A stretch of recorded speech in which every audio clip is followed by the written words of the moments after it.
Oh boy. Oh boy.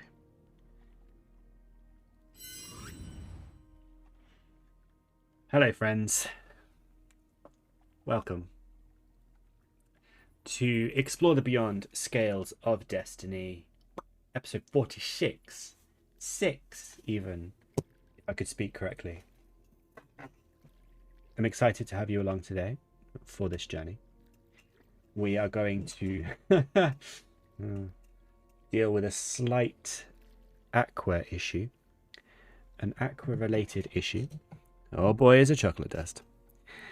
I'm glad you could be here. Welcome. I hope everyone's doing well. I am Meglo, the humble DM of this here game. We are going to have some fun. A lot in store today. If you are watching on Twitch and you're not followed yet, it'd be awesome if you could drop a follow. That'd be great. If you're watching on YouTube later on in the future, hello to the future. Why not hit subscribe and show support to us, because we need food and validation. I need validation. Anyway, and maybe hit the like button to show that you like it. And if you dislike it, hit the dislike button. It would make me sad, but it still helps. And then maybe, drop a comment. Maybe interact in chat if you're here live. Drop a comment on YouTube. What you like about the campaign, what you dislike about the campaign, what you like about ETB as in general. And stick around for future fun endeavors we have on the go, building up to. Anyway, the group realized they have something to discuss, and so I'm kind of delaying slightly just to give them a bit more time. But I think we've given them enough time, so let's maybe bring them in. Oh, you shut up just in time. Nice, good job. Nice timing. Hey guys. Hello. Hello. That went the wrong way. How are we all doing? Good. Okay. I'm gonna just turn Yathina up a little bit, because she's quite quiet. Yathina, say something now. Something now. Nice. Okie dokie. How are we all feeling? Right. Not too bad. Good. I'm glad that was also positive. I can see this going really well. Furious, why don't you just, rip off the bandage and get us going? I will. I will indeed. Nice. So the last one was 2 weeks ago now. Actually, It was. trying to got good notes, but I like to try to remember things as well. You started 3 weeks ago, outside. no? What's that? 3 weeks ago. Was it 3 weeks? Yeah. We missed 2 weeks. Oh, yeah. Oh, Jesus. Time's a fly, isn't it? Right. So we were outside camping, or just at the start of just after camping, and I'd opened some kind of gate door to go down into the tunnels which lead into Kirarao. We decided to go for the first opportunity to go into a tunnel rather than get closer, which means we might be underground longer. But we figured that it was better to get underground earlier, so we don't know where the lava is and all that kind of business. So go down the path. We light our way. I use my sword. Nell decides to turn into Sköld, but a taller version. I remember that. I don't think I remembered that actually at the time. We go for about 40 minutes. We see an opening. There's 2 routes. There's one up a kind of stairway, and one to further down a tunnel. We decide to head up the stairs to a new area where there's a big opening and there's a rock bridge, which something has fallen down and wedged itself in. Sköld and Vic go over first. We both have a funny feeling, but we're okay. But Aqua and Nell both going to go over after us, and both fail their wisdom saves, and something kind of takes their mind over. A voice, and it makes them want to go downstairs and down into the big pool in the bottom. So they both jump into the water. Really, quite a bit of a drop. I think it was a few, I don't know, it's like a few hundred feet maybe into the water. But they're uninjured, and they came face to face with some kind of tentacle monster, who says it just wants to be friends with people, and they also want me, Vic and Sköld, to come down and join, but we're not too sure about that. But they're kind of like mind controlled, and no, I think it sends Aqua off to try to convince Sköld and Vic to come, all the while teaching Nell a lesson. I can't remember what you did to annoy it, but it just decided to start drowning you a little bit, which is fair enough, I guess. Wow. Makes Aqua play a game to come and get us. Some comes up to so we're basically Vic and Sköld carry on going around, trying to find a way down there. We kind of like go further up the cave, not realizing that in the end it's actually the other route that we could have taken initially to get down there. Aqua catches up to us, asks us to join. Then I try to contact Nell with our little conversation things in her ear, but I cannot reach you. I think because I can hear you drowning. Then we pretend that we don't want to go down there. Voice gets unhappy, but we kind of decide to go down there anyway because Nell is drowning. She might get killed. Then we go down there, and then the tentacle monster decides to start attacking us because I think we're not quite doing what it wants us to do. So with a big old fight, Aqua kind of breaks free of the mind control, starts casting spells and trying to trick him to pretending that he's not really doing what he's doing. But I'm trying to help you. Attack. Didn't seem to work too well. He starts getting battered a bit, I think. But Nell unfortunately can't get a break out of it, so keeps trying to fight us. Even summons a wolf to attack Sköld. I go in the water, grab Nell out, and try to take her away because we've done some damage to the fight. We do some damage to the creature. She kind of swims away, so I try to grab Nell and try to leave the place, but unfortunately it comes back at us, and Nell, I think, Misty steps away from my grab, so we have to stay in and fight. We keep going. I think Aqua gets the last damage to it, I think. Fireball. Yes, he did a big fireball from the staff, and it finished it off. And after we kind of licking our wounds and just about ready to go, some of Aqua's wild magic goes off, and a couple of robots, I think about 4 robots, kind of teleport in and start attacking Aqua. They knock him unconscious.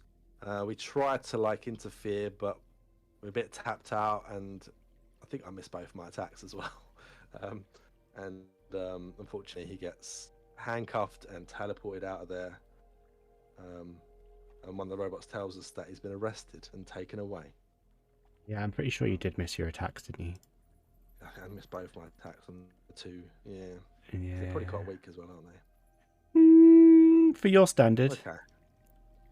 Oh, and I probably wouldn't. Nell tried punching one and actually did damage to herself. Oh yeah. Oh yeah, the minus. Yeah. Yep.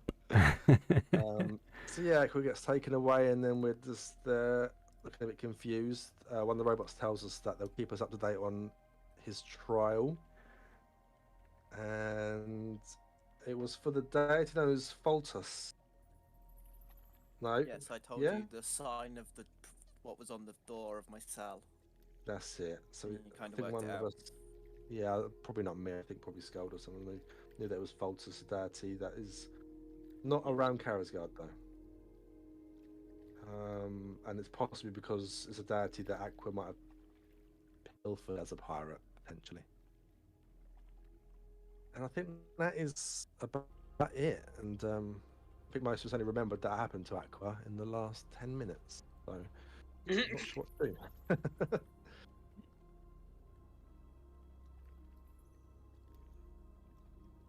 Okay. Vic, Nell, and Sköld, you have just witnessed your friend be arrested by these floating cubes and semi-mechanical beings that you've been attacked by a few times. Upon communicating with him through your communication devices, you are aware that he's still alive. You know that he's in some kind of prison, or at least some kind of cell.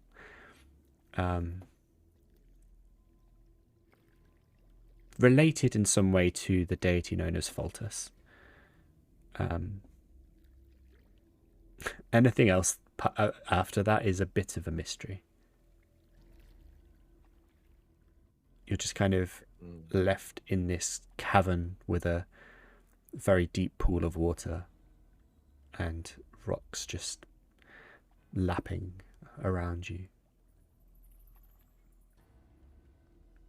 Well, that was unexpected. Yeah. Well, somewhat unexpected. It's happened before. But I didn't actually expect him to be teleported away this time. Yeah, I mean, he was a bit weak after the fight, so that probably explains it. I must take a little bit of responsibility that I didn't quite manage to connect with my my swings. I don't know. It's of his own doing anyway. So there's only so Maybe much it was blame. divine intervention. Divine intervention made us miss our attacks and let him be taken anyway. Maybe he has like some recompense to make. Yes, I think that's the most likely cause of the harassment that he's been under. He is a pirate after all, and pirates are criminals. Yeah. You're starting to very sound used like to one that. of those boxers. I didn't say that was a bad thing, but some people do consider that a bad thing. I think being a pirate is cool. I would love to be a pirate, but some people don't appreciate it. And maybe as a pirate, he has done some bad stuff that they now want to try him for. Well, we've had a bad run-in with pirates already, haven't we? Although I don't know how far back you remember now. But I we were on a don't. ship together. No? No. That's when we met Aqua. We were on a ship together, attacked by pirates, destroyed, and then Aqua managed to save us, even though he was one of the pirates. But, you know, I think he's trying to do good, but I don't think he's put on plenty of bad, which he has to atone for, I guess. I mean, if they can teleport him out, they can teleport him back to us. They said they'd tell us what happened to trial. Yeah, maybe we should just carry on and keep tabs of him every so often. Make sure he's still there. Oh yeah, because we can still talk to him from this distance, can't we? Yeah. Okay. I'm sure he'll get bored and start bothering us anyway. Okay. Yeah. So you guys are just gonna continue on?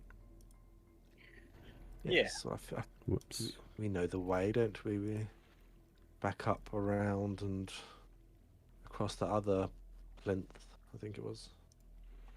Yeah, you know how to get back to I just follow them as I previously just jumped into the water. I don't know the way. Alright, okay. We will come up here then. That's not what I want. The three of you nope, not Aqua. Sköld and Vic. You make your way up to the sort of entrance to the place you saw previously, where ahead of you, actually, I can show you what you see. Oh yeah.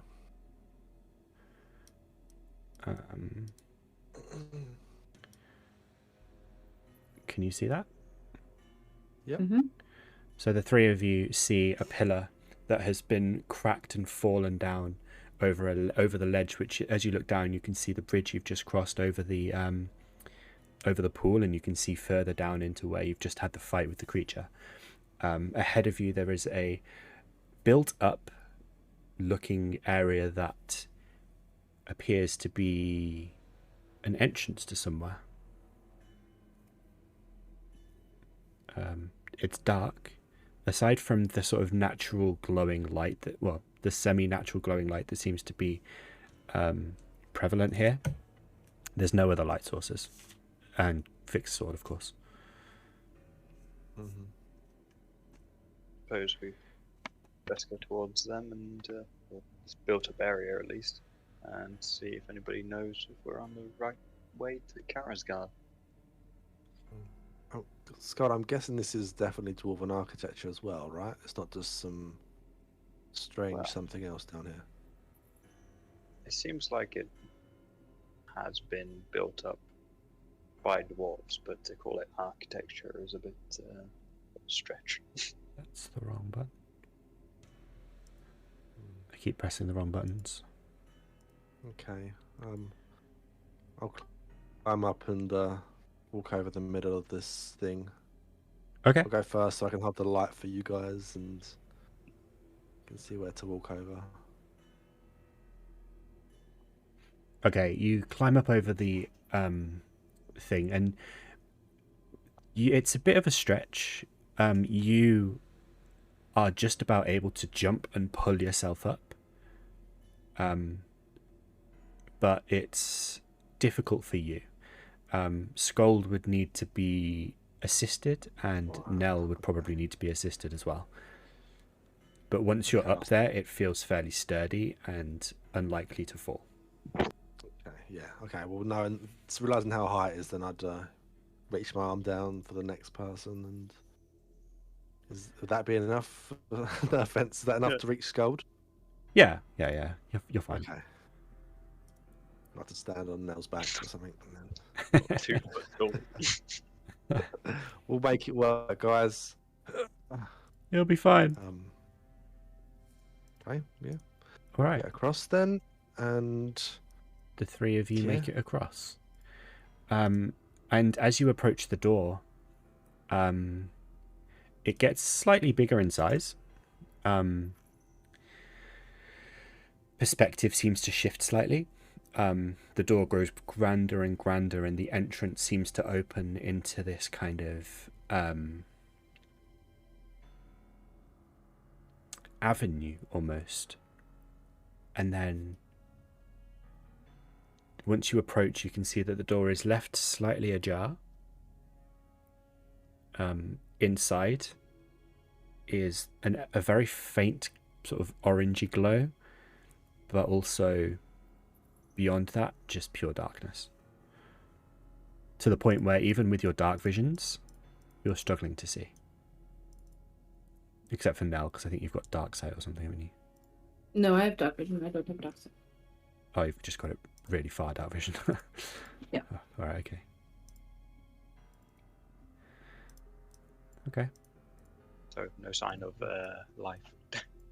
Not currently, no. And does the floor look like it's been disturbed? Like, is it dusty? Has it been disturbed, or does it look quite barren? It looks untouched and unkept. Okay. Dusty, yes. But you don't see any footprints or footsteps that indicate people have been through here recently. Well, looks like nothing's really been through here, so maybe this will be one weird area we go to that we don't get attacked. But Yeah, kind of hoping that maybe some refugees had made their way into these tunnels, but that doesn't look like it. no. How far away from Karazgard are we roughly? About 3 or so days, wasn't it? From Kirural, sorry. Yeah, Closer to a week, I think. Okay. How does everyone feel? Was everyone healthy enough? Do we need to have a little rest after that, or No, I'm good. we good? I'm drenched in water still from my little swim, but I'm fine health-wise. Yeah, I'm pretty good. Okay. All right. There we go. You're going to approach the door? Yeah. All right. I let Vic go first, but I'm right behind him, at the ready to run away if something jumps out at us. Okay. As you approach the door, you can see that it's definitely dwarven made. Sköld, from where you're standing, you can see that it's like intricately dwarven, old, classically designed. There's no kind of frills about this, but it's designed to look good, you know, smart, easy to handle. What's the word? Built for purpose, you know. Yes. Functional. Functional, thank you. And as you approach it, giving it a bit of a shove, Vic. It doesn't give way for a moment, and then another shove with your shoulder, and it just slides open. No creaking, no groaning, nothing. There's an ever so slight echo through the passage beyond as you crunch into it the 2 times, but that's about it. And as you look through, I believe it's this one. Yes. This is what you see. Oh, wow. You are greeted with what looks to be some kind of graveyard with, beyond it, a gothic-looking city. To both Nell and Vic, this looks alien almost. There are no cultures that you know of that would build in this style. However, Sköld, you've heard tell of dwarves who had found ways to live underground and live in colonies and settlements underground and have the illusion of living above ground, where even the passing of days and nights would flow and show. You know, they could almost grow crops with how much sunlight they would get, and they were able to give the impression of birds flying in the sky, and stars coming out at night, and the moon sort of tracing in the sky where it would actually be up on the surface. All an illusion, but it does give you a sense of the scale and power of this sect of dwarf that lived down here, that dwelled down here.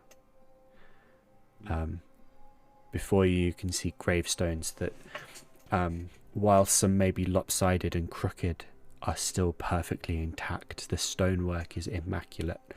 There are lampposts that are emitting that ever so slight orange glow that you saw before, but only so much that you can see bits of your surroundings and help make out some of the finer details that you wouldn't be able to see normally. You can see the walls that are preventing you from going, sort of seeing further into this town or city, are still so intricate and clean that you can see every little crack and crevice and every single join of stone and brick in between, with a bit of metalwork on top to add, you know, the decoration. And for an unusual indulgence, almost every building you can see has panes of glass for windows instead of other materials. It's a striking sight, especially the incredibly real looking trees that grow and weeds and grasses that are growing around it too, or growing around them too. Are we outside? That would have been my question. I'm not sure. Can we feel any wind? Any sort of airflow? No. You know, I'm aware of illusionary magic certain groups use, but I don't know whether this is part of it or real. Almost indistinguishable. I'm gonna touch a tree, see what it feels like. Does it feel like a real tree? Make a nature check for me, please. Guidance. Oh, thank you. I've lost my buttons at the top. Oh yeah, I have two. Right from there. I mean, take the guidance anyway. D4. Feels real. The scratching of bark feels legit. You're not entirely sure what species of tree this would be. Whether it's a kind of almost like a fungi that can grow underground, like mushrooms and such. So maybe this is on the same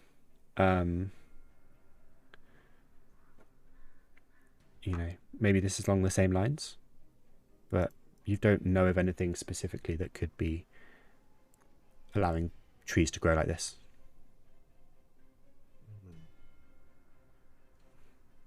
I start to walk around carefully, not too far, just to have a quick look if there's any signs of any life around, whether it's actual dwarves or other people or even animals, insects or anything. Okay. Are you moving or are you staying still? I'm moving, so if we moved a little bit into the entrance, I will move, let's say around 20 feet to the front and then across the grass a little bit, but not more than 20 feet away from where Sköld and Vic are. Okay. The ground feels like compacted dirt. And you feel the grasses that are growing, the way they feel underfoot, soft, mossy, sort of feeling them underfoot, they feel real. Around you, listening out slightly, you don't hear the sound of any insects or anything. As a sort of general group thing, are you being careful or are you being sort of... I think I'm too mesmerized to be too careful myself. Yeah, is this kind of more of is this like a general, you're being cautious but not being stealthy, I guess is what I'm trying to say. Like, considering that I wanted to be prepared to run away in case anything jumps out at us, I would be cautious, maybe not necessarily stealthy. I would adapt to how Sköld and Vic are moving, but I am careful, I'm vigilant, I'm looking out if there's anything that's going to attack us. Okay. I'm basically just like a vibe check of the group. Is it like are you kind of... Yeah, fair. Okay, cool. So it's not like a utter awe and shock, but it's also not a hey, let's go run in the grass kind of situation. Yeah. I'm not quite there. There's those like opposite ends of the spectrum, so I'm glad we're somewhere in between there. Okay. There doesn't seem to be any sound. Say again, sorry? Kind of investigative, kind of like... Yeah. Tentative, I guess, would be... Tentative. Makes sense. There doesn't seem to be any sign of life, aside from the lampposts that you can see. Even some beyond this wall, you can see some sort of lamps glowing in the distance. There are no windows lit, for example. There's nothing telling you, hey, people live here, However, it's difficult to say. Would a civilization that lives underground be able to, like, would they necessarily need all this light, or do they just do it as a thing they can do, if you know what I mean, if that makes sense? But sort of only going in that far, having a quick glance, you don't see anything. I feel like I got super distracted while saying that. I'm sorry. Like my brain sort of diverted in a proper tangential way, and I apologize. I'd like Where to is look everybody? at. Sorry, go on. I was just wondering, yeah, where is everybody? We haven't seen a soul or even any sight of anybody around in such a built-up area. It seems more than eerie. Yeah, I mean, we can go in, I guess, and have a careful look around. I'm curious, Gold, about these tombstones. Like, why don't we check them to see what kind of like dates we're looking at? Maybe we can kind of work out how long this has been here. Suppose, I mean, to be honest, I wasn't overly aware of this being here. I've heard of sort of, as I said, groups of dwarves that lived underground, but didn't know much else. So yeah, maybe this is long, well, abandoned settlement, but it seems in such good condition that it doesn't seem possible. But yeah, let's have a look at the gravestones to get a bearing on. Okay. Dates. It seems a bit strange as well. That this is like a pathway, a proper underground pathway from outside under to Kierderal, and there's a big city in the middle of the pathway. You know, Could have been a checkpoint of some description. guess it should be protected. I guess. To the left and right of you, by the way, this isn't just like a narrow thing. This goes out much further, and basically this graveyard just extends. If you look to your right, you can see that there are. In fact, I can show you. Please hold. Where am I? I'm here. The problem with these maps is they're all like folded up, and I have to make sure I'm in the right folders.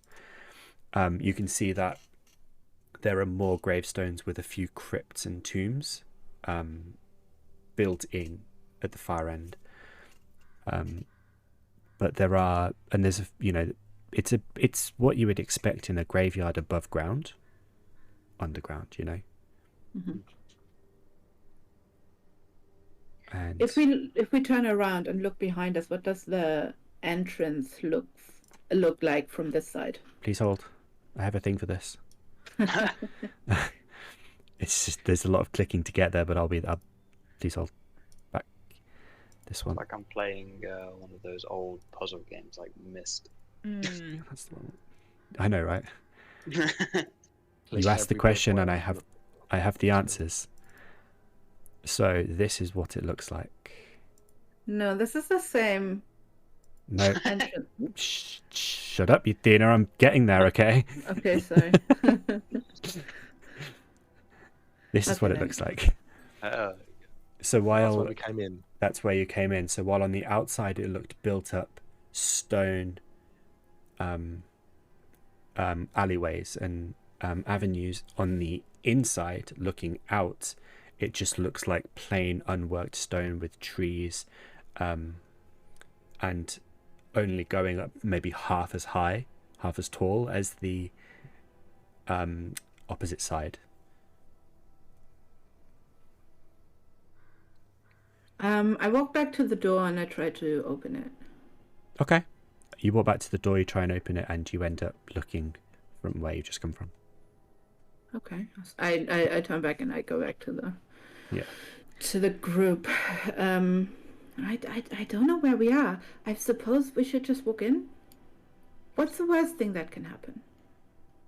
I guess And I'd still like to possibly look at the some of these tombstones just to see if there's any like maybe family names that Sköld recognizes, or any how old maybe some of these are. You know, if there's any, if it's like talk about 20 years, maybe for the last one, or hundreds or thousands.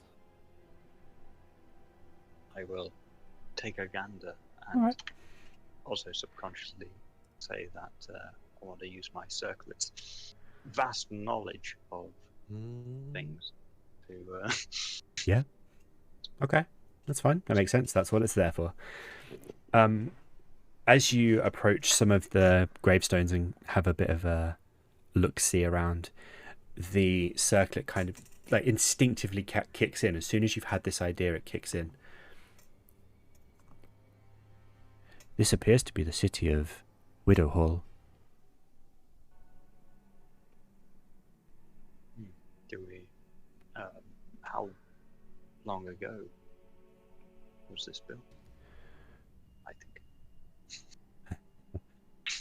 I have no record of when it was built, but knowledge of it came into the public eye 1,500 years ago.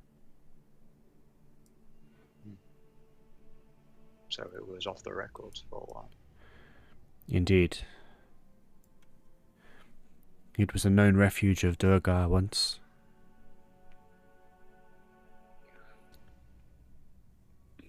Is the Dugar the people who live underground? Yeah, the Durga. Okay. Is Sköld saying all of this out loud, or is he talking in his head? No, this is like a mental connection. Okay, I just stared him and examine his changing face expressions while he's having that conversation that I can't hear. Okay. Yeah, it's the ones that live underground. It used to be it was a known Durga outpost once.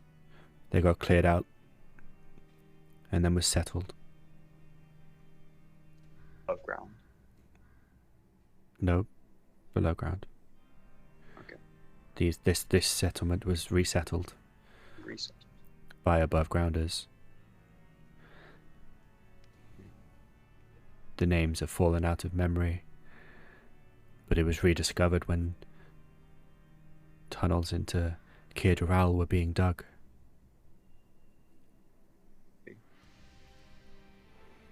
But records have not been kept of this city since. Is there anything we should be looking out for? Since Osoa. Anything you should be looking out for? Danger.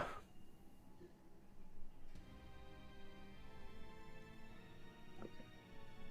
Keep our eyes out then, because it does look abandoned, but maybe still people inhabiting it. That's okay. Sometimes Aqua can look a bit abandoned, but he comes up with his Zinger every now and then.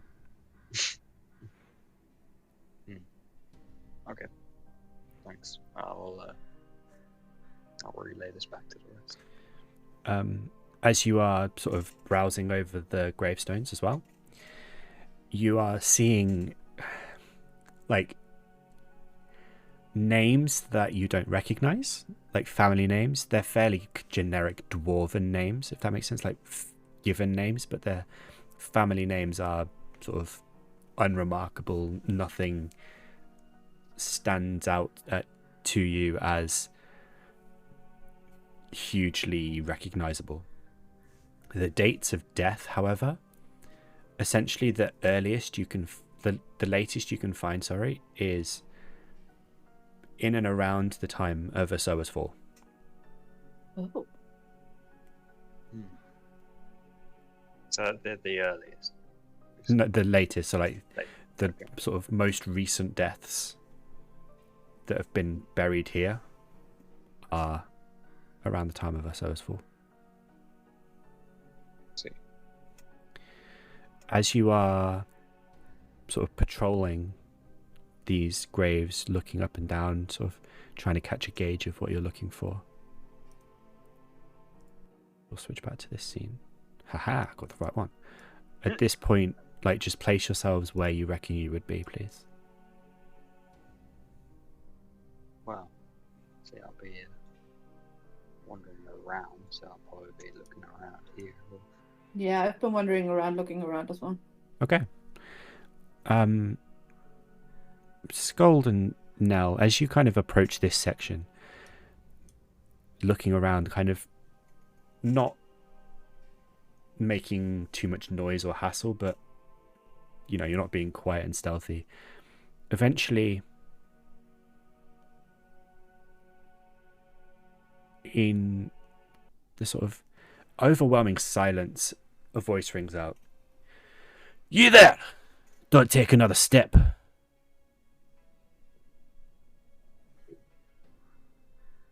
I freeze and I look around. Yes. The voice comes from beyond the wall.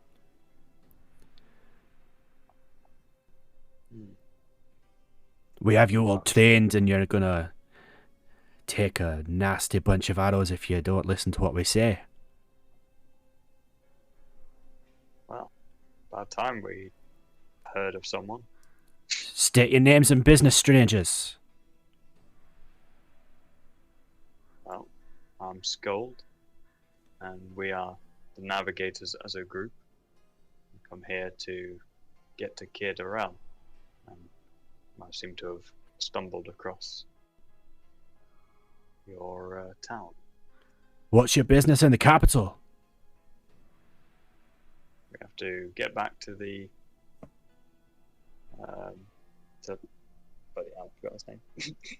Steelbrow to relay what we found in the catacombs, as ordered. Hey, is that true? Interesting. Well,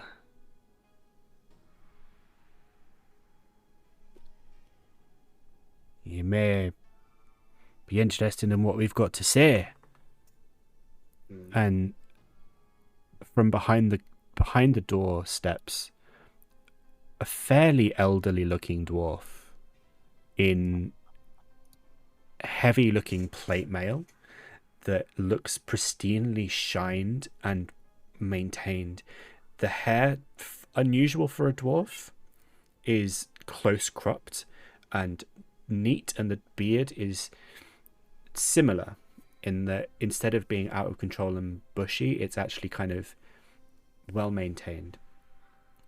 The hair and beard are almost completely grey, not white, but there are flecks of white breaking in, and the dwarf's skin, while pale, is starting to show signs of age and wear. But he still seems to hold himself heavy and strong in his armor. And he's kind of leaning on his great axe that he's holding head down on the floor, and he looks at the three of you and he goes, well, this is not what I was expecting, but we've got something to talk about, it seems. Meanwhile,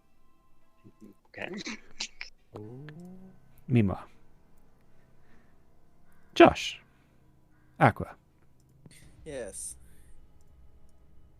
you, my friend.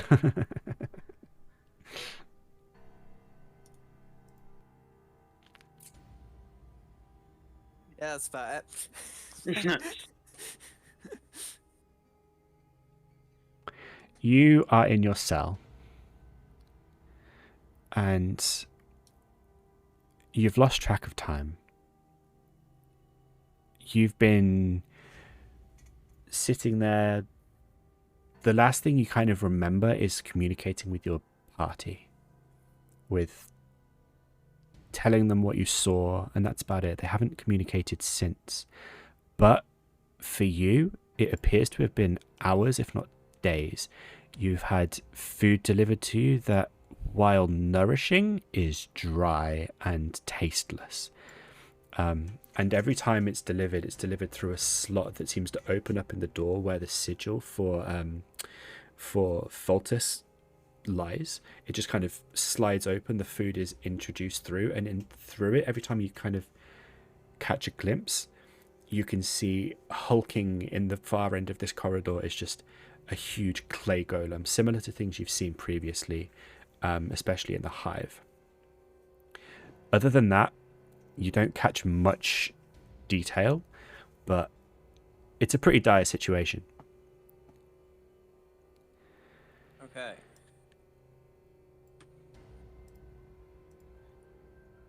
Because of the time, does it count of me having a short or long rest? For you, yeah, it's a long rest. Nice.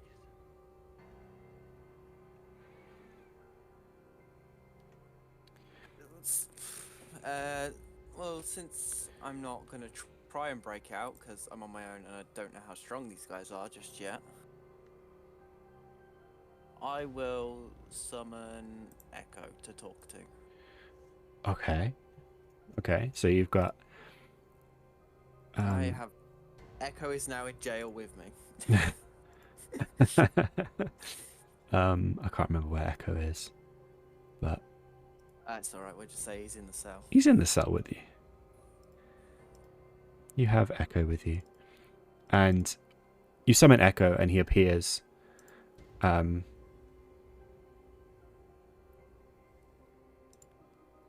He's just kind of... When you summon him, he flaps around a little bit and finds a perch to land on and just kind of squawks down at you occasionally. Like, looking inquisitive. Not really sure where he is.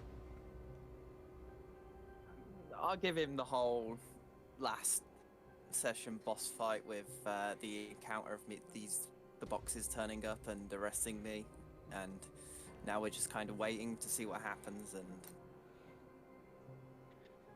Okay. see if he can keep me company for a bit. All right.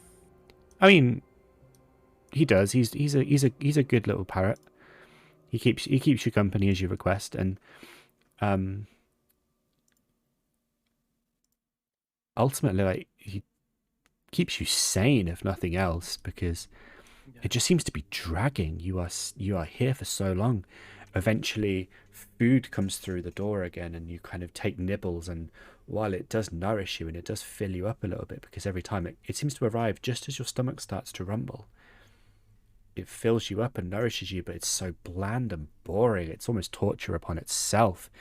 And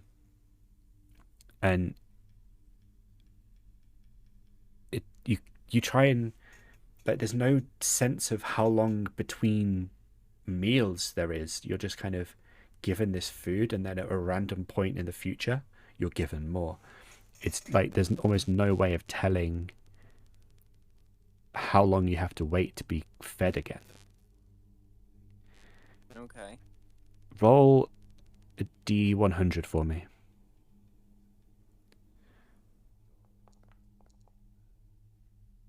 Okay. 33 years pass. Oh God. I'm joking. Eventually, the slot in your door opens, and one of the original boxes that you fought the first time and every time since appears. Aqua, charges have been laid. You are called to a hearing to defend yourself. You will accompany me now. The door slides open. It doesn't swing, it slides and just disappears into the wall. Oh. Fancy doors you've got here. Yes. You will accompany me now. Okay. Do I get a lawyer?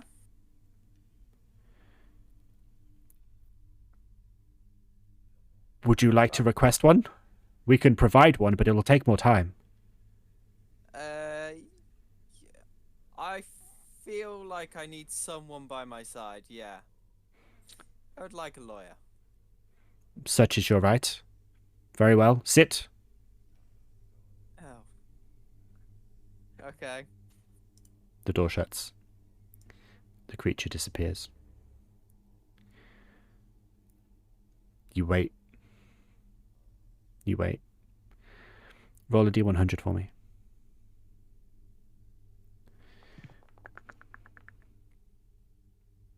85.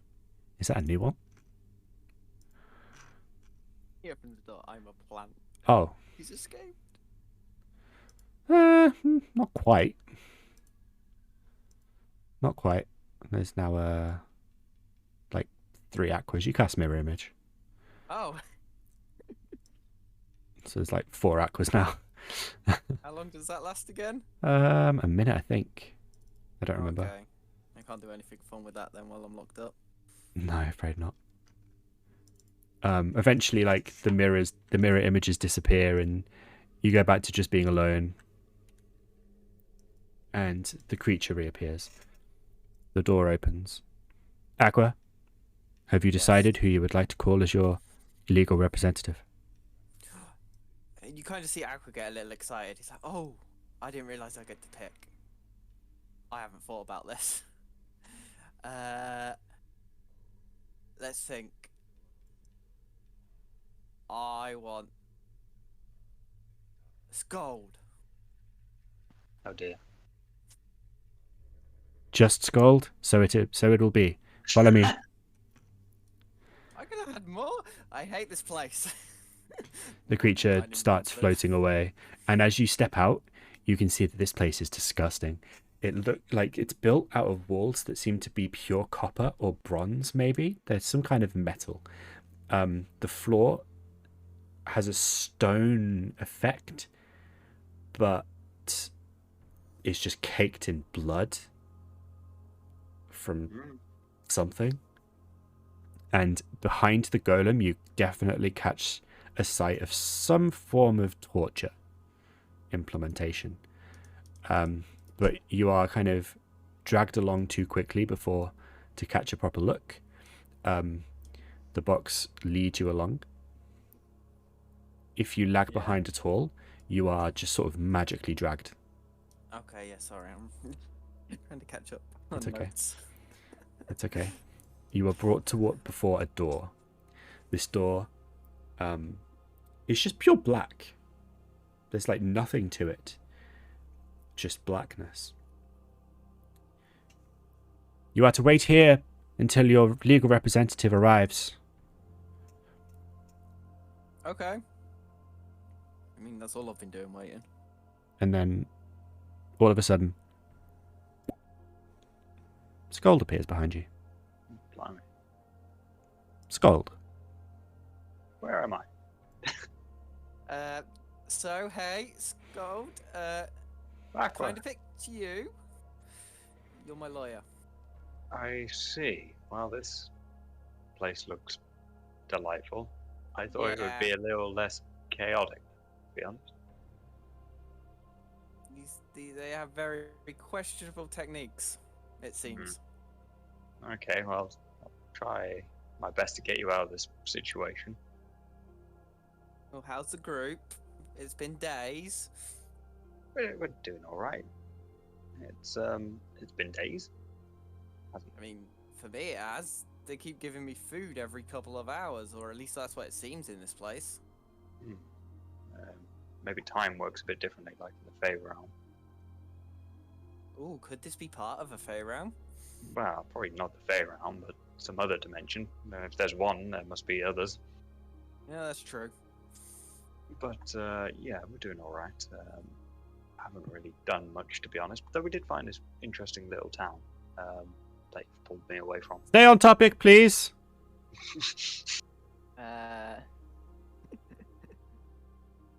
Okay, what do we do then? Well, You will hear the charges when you are brought before the judge. I hope he's just the judge and not the rest of the title. same. The judge will see you now. The door opens. Inside, there is a 4-legged creature, wings of an eagle, the head of a lion with a mane that just flows down on, like, through its, almost not through its chest, down its chest. It just keeps going.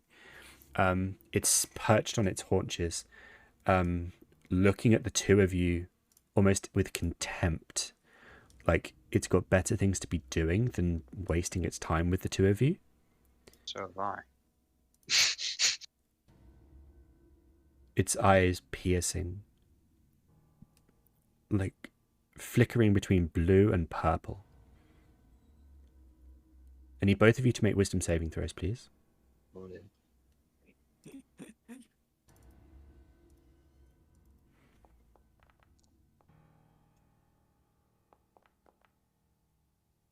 Okay. Nice. You both save. You, Sköld specifically, but also Aqua, you know that as soon as you walk into this room, there's an aura about this creature. This creature is emitting something. Sköld, you know it to be a zone of truth. Aqua, you are unaware of what this aura is, but you know it's there. I Okay. communicate that to Aqua via our radio device. Okay. Yep, that's fine. I was about to say something, but that's fine. No, that's clever. That's clever. I like it.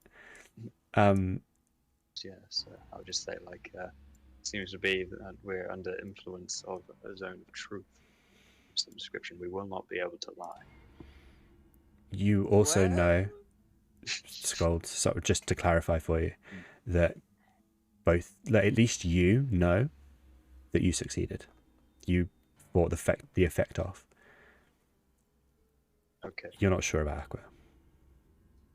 I would just say that we may not be able to lie. Yeah. But same, along that effect, yeah.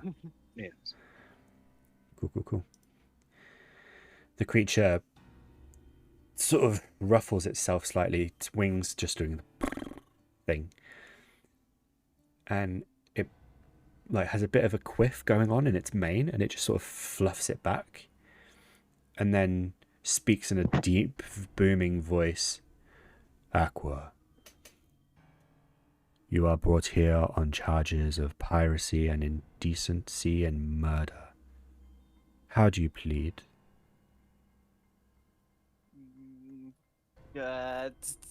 Not guilty.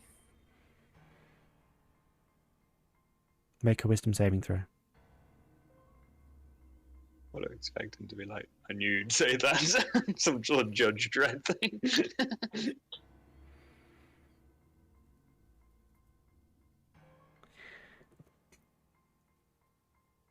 Aqua,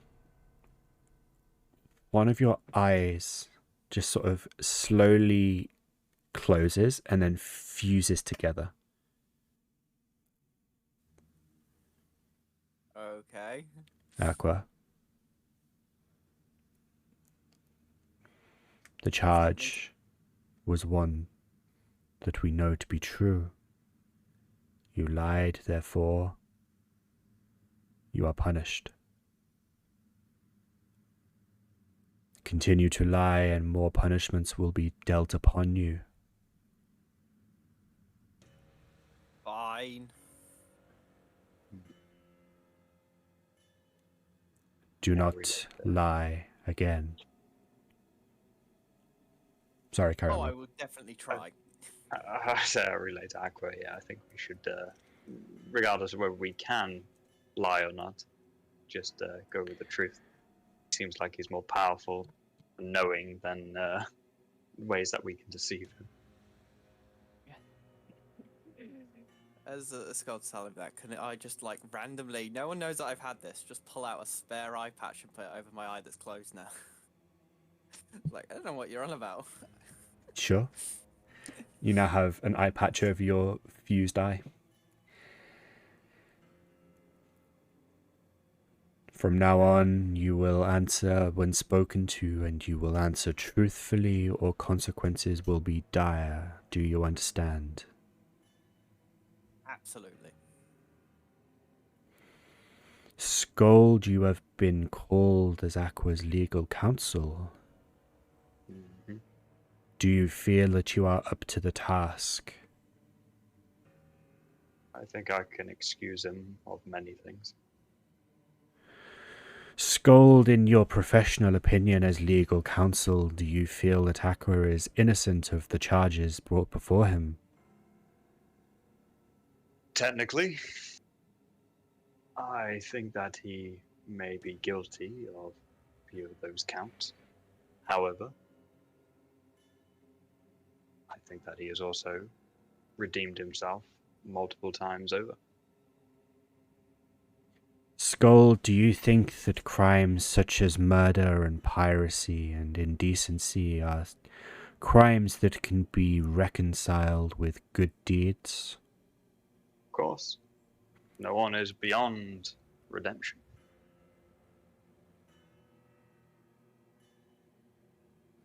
What measure of good deed outweighs a bad? Something of equal magnitude, but of good instead of bad.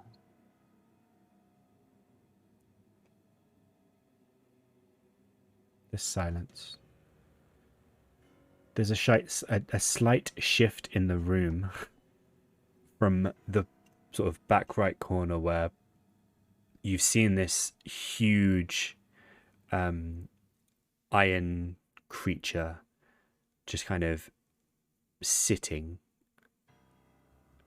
and it shuffles slightly, almost like it's unfolding itself, just growing slightly more tall and tall and tall.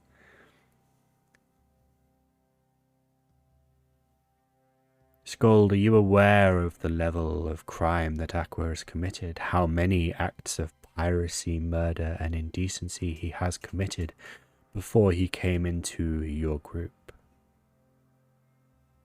I'm not. But are you aware of the good deeds that he has committed since joining our group? I am. And it is for me to decide whether those good deeds outweigh the bad. So be it. But it would not be justice if I were to not give him a chance to explain himself and defend himself. Of course.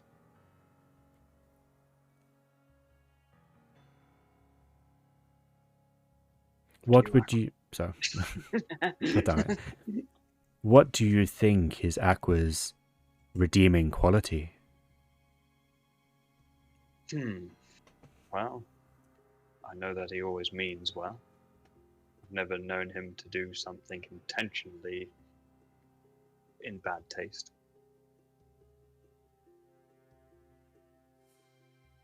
Whether that's down to ignorance, i.e. he does something because he doesn't know any better, well, that may occur from time to time, but I don't think he does bad things because he wants to do bad things.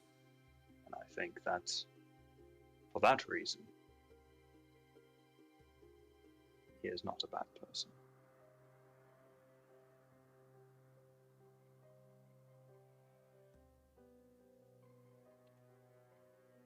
Always willing to help colleagues, friends, and also just strangers.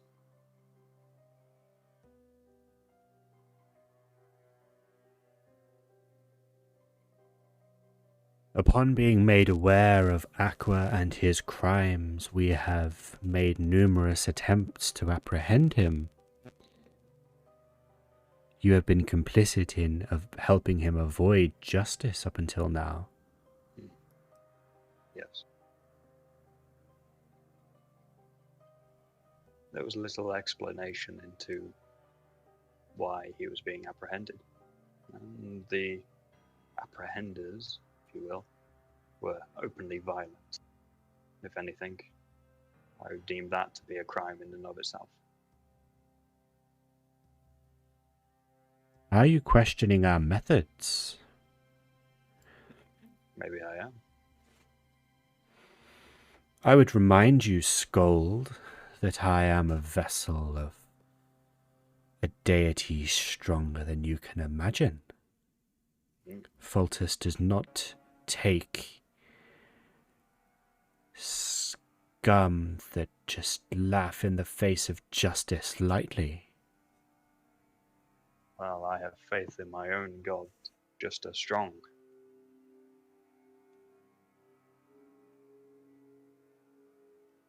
This is not the place for philosophical discussion, however. Questioning the authority of this court is perhaps not in your best interest. Perhaps not. But I was only defending a friend when he was attacked by your minions, shall we say.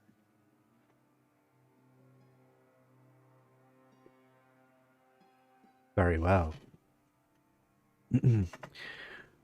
We shall relieve Aqua of the charge of evading justice due to insufficient information on why apprehension was sought. Nice. Seems reasonable. Now back to the other charges of murder, piracy, and indecency. Not nice. Aqua, what would you say is your defining moment of redemption from these charges? Saving my friends from an attack that was unjust from my own crew that I betrayed. Indeed, that was heroic. Somewhat overshadowed, perhaps, by you brutally murdering one of your own, no? That was less of on a purpose thing and more I can't control my magic and sometimes accidents do happen. Which still it was my fault. But it was still an uncontrollable moment. So your lack of control endangers your friends, therefore we should let you go.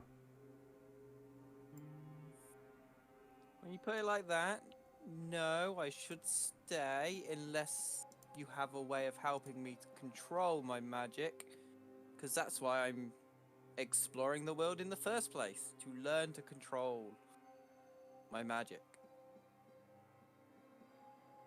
But if you cannot control your magic, and you don't actively, activate these random effects, then what difference is it to someone else randomly afflicting you with something?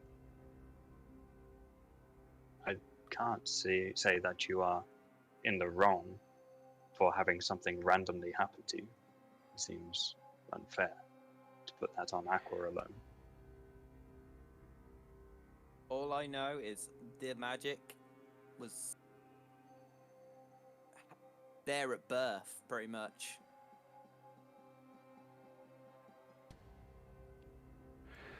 If you gave a child a sword and the child killed their parents with that sword, would the child not be at fault for their murder? Well, the child actively sought to do it, maybe.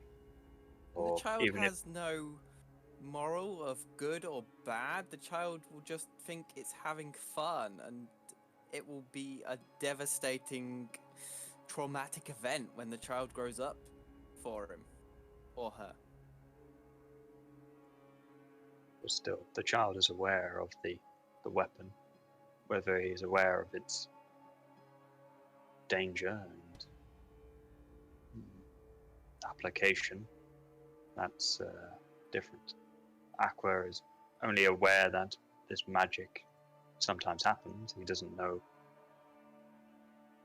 why it happens. He doesn't know how to use it or anything like that. He was not given it.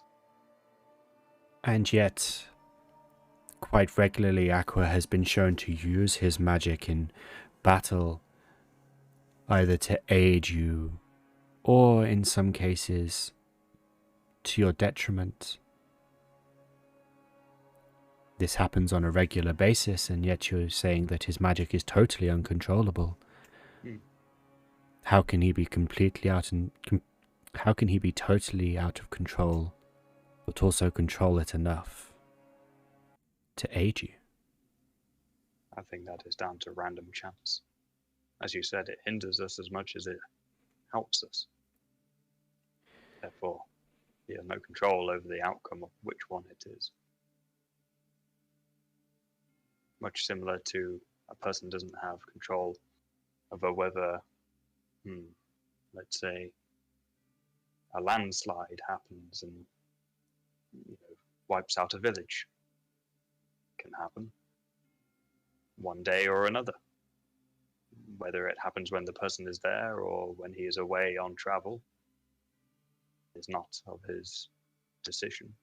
If he's away on travel and it happens, you may consider him lucky, but you would not consider him the cause of the landslide.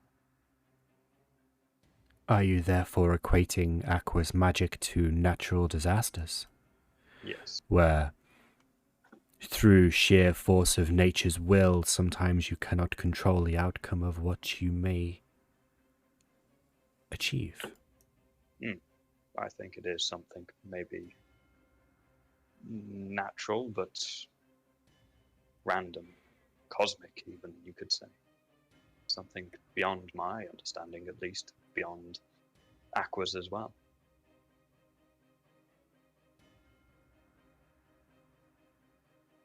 There's another pause.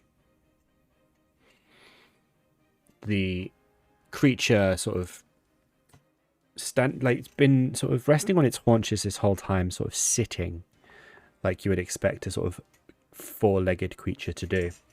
It stands, readjusts, and reseats itself.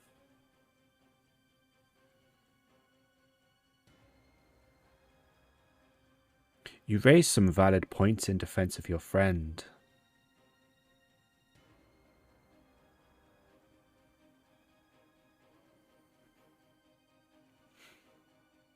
Aqua.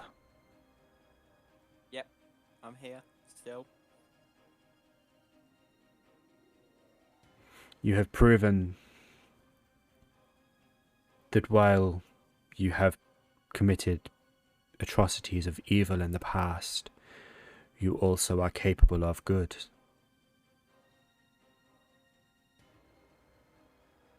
Is this correct, in your opinion? I always try and help out where I can, even if it is a little misguided sometimes. Can you, Aqua, honestly say, without a word of lie in your heart, that you are trying your utmost to gain control of your magic? Oh, absolutely. Are you being truthful? Yes. I believe one day I will have control over my magic. Okay.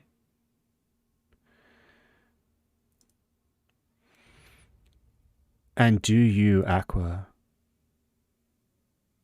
believe that to such an extent that you are willing to put your life on the line to prove it?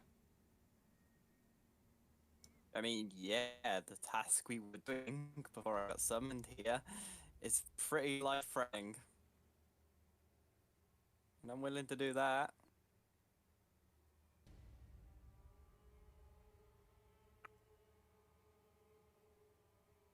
Very well. The two of you will return to Aqua's cell while I deliberate on my judgment. But we at least get a bigger one. If Sköld's going to be in my cell, there's not much room for us.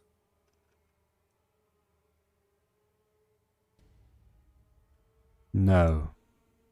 Okay. You will return to your cell, I will deliberate on my judgment, and I will call for your return when I have decided. Be gone. And the creature just lies down, facing away from you. Yeah, I leave as quickly as he says that. Yep. Okay. You are sent back to your cell. I'm going to take anything that you said while I was gone as you deliberating between yourselves. I wouldn't. It'll be fine. So, you don't need to go back to your cell. Oh, okay. It was merely a mechanism. Eventually, you are called back, and you find yourselves in the familiar position outside this pure black door that you were in literally maybe 10-15 minutes ago, or in front of 10 or 15 minutes ago. The creature sort of floating there next to it. Aqua and Sköld, you may now enter. The door opens. The creature is sat back, staring at you, its eyes flitting between purple and blue. Its colour scheme seems to have changed slightly. It's gone from a very pale white to a more golden colour. However, its sternness seems to have subsided slightly. You are brought into the room. The door behind you closes. Aqua, Sköld, any closing statements before we continue? I kind of look at Sköld. What's the closing statement? Final remarks, final words, but less fatal. I turn back to him. Please, I don't want to die.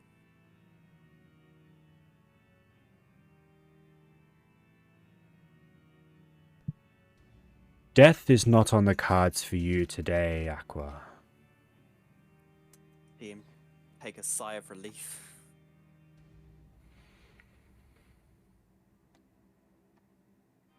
I have deliberated, and I have concluded mercy.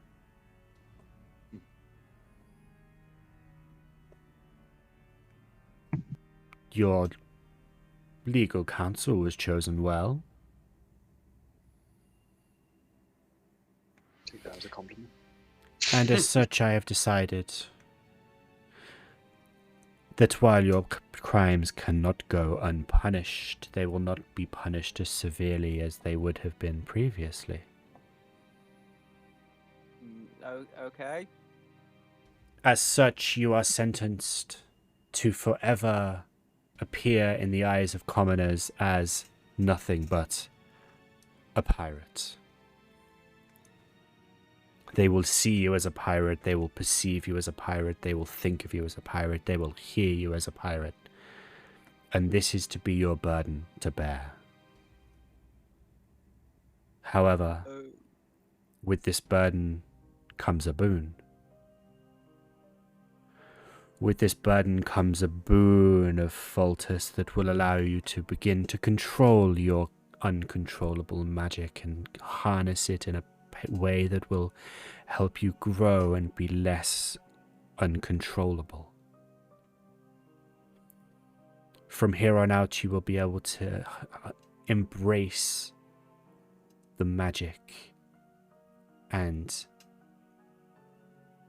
use it to your advantage instead of hindering and disadvantaging yourself and your allies. This I grant to you, as upon reflection you have hard tasks ahead and you will need all the help you can get.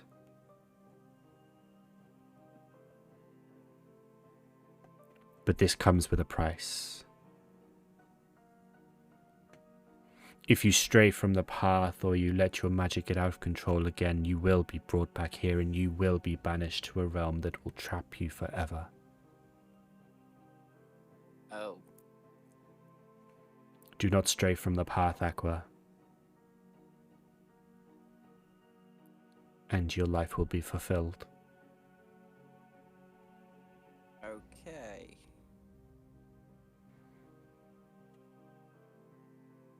Is this bargain acceptable to you? Yes, I'll take it. Very well. You may go. And almost as he says it, you are gone. And I would demonstrate this if it was easy enough to find the right map. I Yeah. know this awkward waiting around for him to do something. Shut up, Josh. God damn it. That's the wrong map. It's this one. There we are. Sköld. In an instant, you are brought back to where you were previously, admiring the gravestones with this new dwarf that's just appeared behind the gate. Nell and Vic, in the blink of an eye, you see Sköld just flit out of existence and then flip back in, and Aqua is next to him. With no vision, apparently. Nope. That's how dark it is down here. You've lost one of your eyes. You've also lost one of your eyes. Oh, yeah.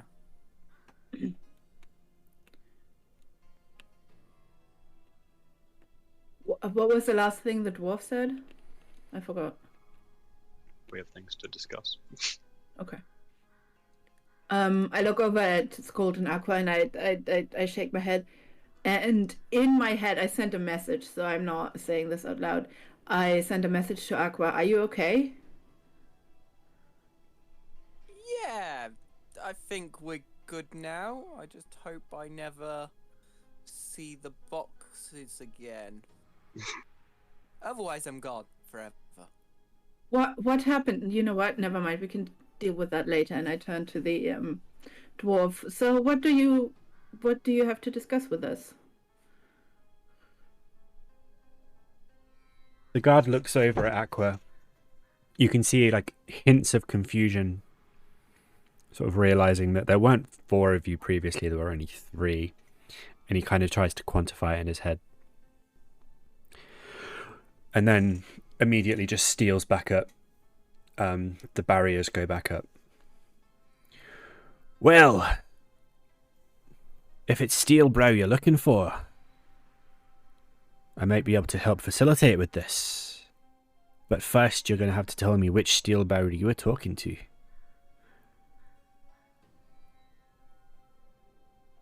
Please hold. Grimhammer. Irva. You're just saying words. The steel brow, the Grimhammers, isn't it? It's Irva Grimhammer Irva. Steelbrow. There we go. I just found it in my notes. Mm-hmm. Is that so? And where, pray tell, did you see this guy? Well, he was in the palace of Kirdirat. Was he now? Interesting, interesting. How long ago was this? Oof. How long's it been since the volcano started erupting? The volcano's erupting. Yeah. We don't get a lot of news down here. Well, that's the whole reason we're going down into the catacombs. Clear it out so that the people could evacuate away from the lab. There's a visible pause, and the dwarf kind of closes his eyes, trying to make sense of things in his head. You'd better come with me, but there'd better be no funny business. Like I said, we'll have you feathered with arrows in no time if you try anything. What's your name? What's it to you what my name is? Pleasantries. My name is Belcom. Welcome. Just Belcom. He points to the 4 of you. You through the doors now. And you can see now that there's another dwarf, almost identical looking, but vastly younger in age. Hair basically combed and cut the same way. Almost identical armor, except this one's slightly darker, seems to have been aged less. And he's standing on the other side of the gate, waiting for the 4 of you. Yathina seems to be having trouble. Yeah. I was just watching your cursor go back to yourself and try and drag us. I was like, oh no. And Josh, there we go, doesn't know where to move. Yeah, I can't see anything. I'm blind as that. All right. As you step through the gate, I need to find the right map. Sorry. This is the Is one there a reason why the map is black and white for us and in color on stream? for you because Colour for me. that's your dark vision. Oh wow, okay. Yeah, that's what you see in dark vision. Okay. It's the grayscale. That's what I'm looking for. You are brought into a street, and the entire scale of it is different, but it's fine. Make sure I've got the right people, and then that's not the right place. There we go. And I don't have like a big map for it, but a bit ahead of you, you can see the building that you saw previously. It seems to be some kind of temple or church, perhaps, that just towers over you. It seems to just go and go and go forever. There's glass in the windows that seems to be textured, so you can't actually see through it, but it still lets light through. There are a few more torches that seem to have been lit around the outside of it. And what little light there isn't giving much away in terms of detail. To your left, there is an alleyway that extends round this building, and has more buildings. Kind of, like this must have been carved out, or it built up maybe. It's difficult to tell, even for Sköld, to determine. And then it's basically the same to the right. The buildings are sort of heading around the corner, but this one seems to lead to what potentially could be a tavern. You're not entirely sure. There's a sign outside that indicates maybe a tavern. And is it that button? I think it's. Haha.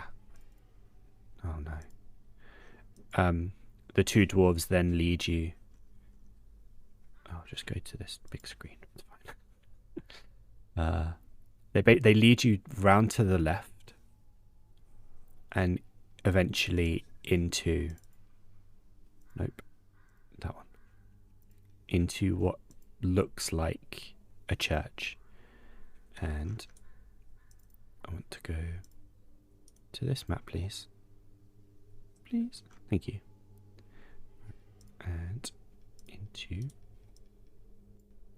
there. This is the most lit building, and yes, I know you can't see anything. This is the most light you've seen since you got here. Actively lit. There are lamps and torches billowing away everywhere. You should all be able to see. Yep, good. Yep. Shit's lit, bruv. And the two dwarves basically just march you through the center and tell you to stop in the middle of the church. At the end of the church, or at the end of the aisle at least, you hear footsteps. And then a head appears behind the altar. And then a dwarf steps out from the side. And you recognize this dwarf as Steelbrow.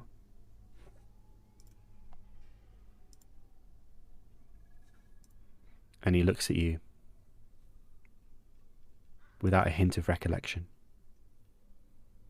Yeah, who are you? And what are you doing here?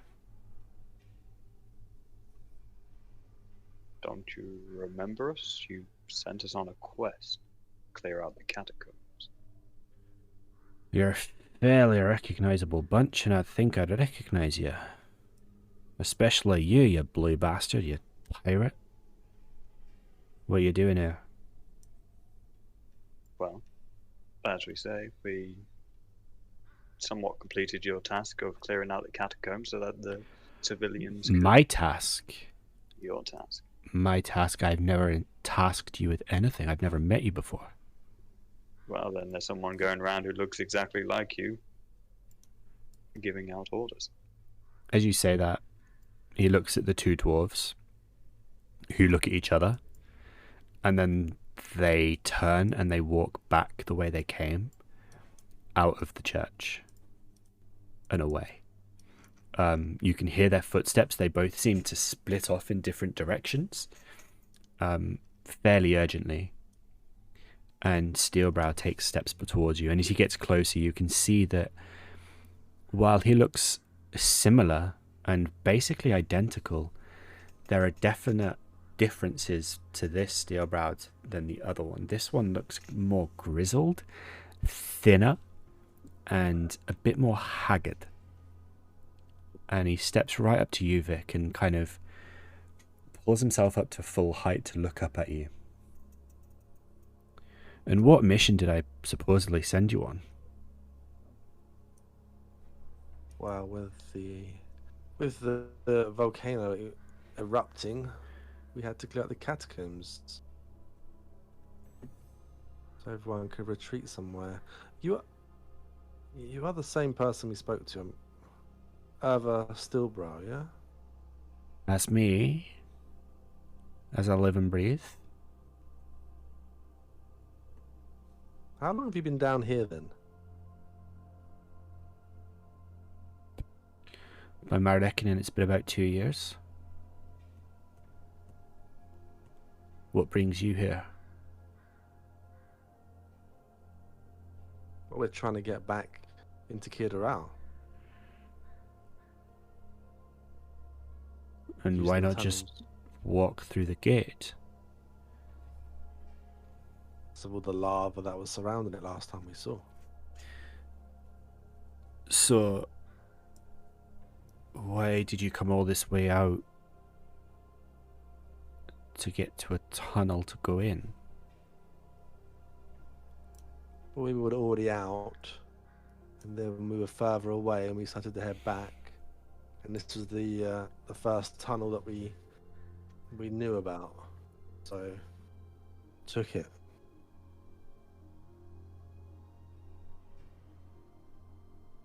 Pang of realization comes over Sköld. The gem, you do realize it's missing, right? I guess it was only a matter of time. What's happening? Right. I'll give you a summary. Gem went missing. We were tasked to find out where it went.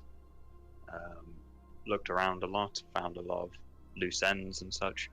Went to Kirdaral to talk to you about potentially any leads. And you, as we were talking to you, the volcano started to erupt, and you told us to clear out the catacombs. I have a feeling we may have been talking to someone who was an imposter in that case, and that may explain why or how the gem went missing. Mm-hmm. I haven't been in Kirdaral for about 2 years since I was forced out. By who? More like by what? I don't know what they were, but they were relentless and they kept coming. I just about managed to make it out alive. I just thought it was a rival family trying to force me out.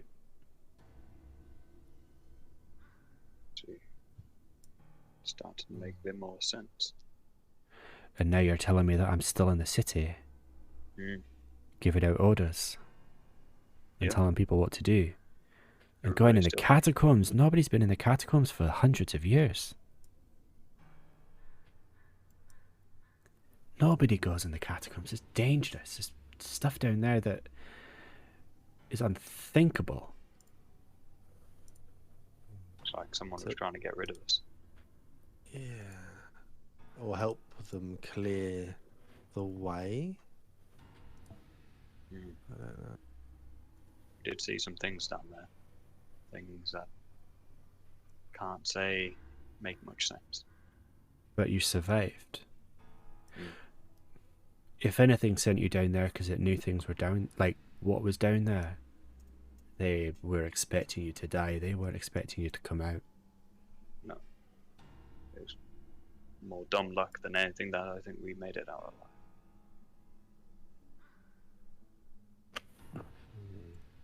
Well, I died Mm. down there, so that was fun. Apparently, I don't remember, but I died down there. So they partly succeeded. That's another confusing tale. We won't burden you with that one. Thinking about it, just off the cuff, that imposter, shall we say, that sent us down there, I don't think we ever told him we were out. He might still think we're down there. All dead. Yeah. Well, This might did. work in our advantage. Did you? wait. I You- sent a letter to Arvis to you. So I'm guessing the letter would come to you and not the imposter. You sent Did a you letter? receive a letter? I mean, Yes. the postal service down here isn't exactly great. Magically. It was a runic spell I've been working on. It might not have come to anyone, to be fair, but Can you jog my memory about what I'm supposed to have read? it was only in the last, sometime in the last few days, maybe a week maximum, just saying that where we were headed, checking in on the town, on Kidara. Then saying that we're gonna try to come through the tunnels, I think. Okay.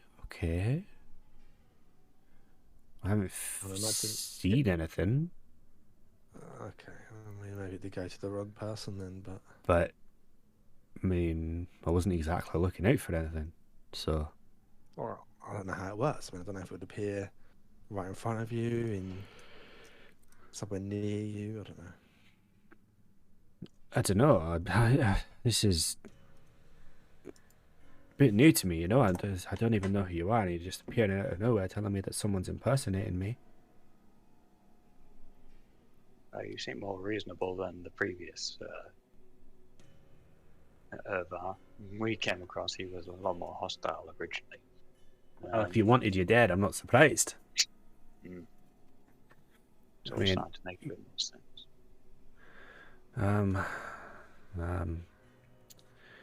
I don't know. Well, Well, we've got to fix this mess somehow. I made it out of the city with just like 4 of my guards, and we've lived down here ever since. But Well, everybody still thinks that Grimhammer are in charge. that's one blessing, I suppose. Yeah, I don't know what sort of policies they're putting in place, whether they're exactly what you would want, but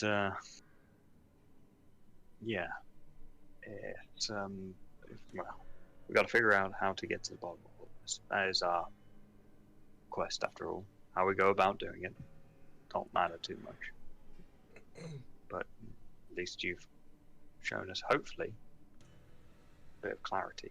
We might now know who's behind the disappearance. Well, yeah, They're it still could've- in Kir Doral, then we might have a lead. Yeah, I mean, can dragons turn into humans? Probably. Yes, they can do magical stuff. That Wait, could have dragons? been- Why? Well, You don't mean that Ysoa? yes, so returning. That could have been her pretending to be you, and no one stole the egg, but she just took it. Hmm.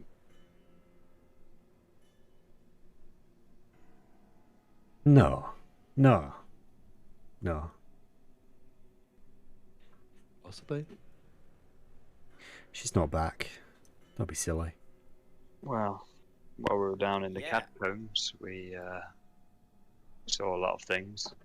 We saw the past and potential futures as well. And Mhm. it seemed quite clear that she never went. She stayed alive. She wasn't killed. And she's been gaining power since. Yeah, I had some visions of a fey creature. Some questions got answered, and she's been through different stages of killing other versions of herself to get stronger. She's due back. She's due back. Wow. That changes things.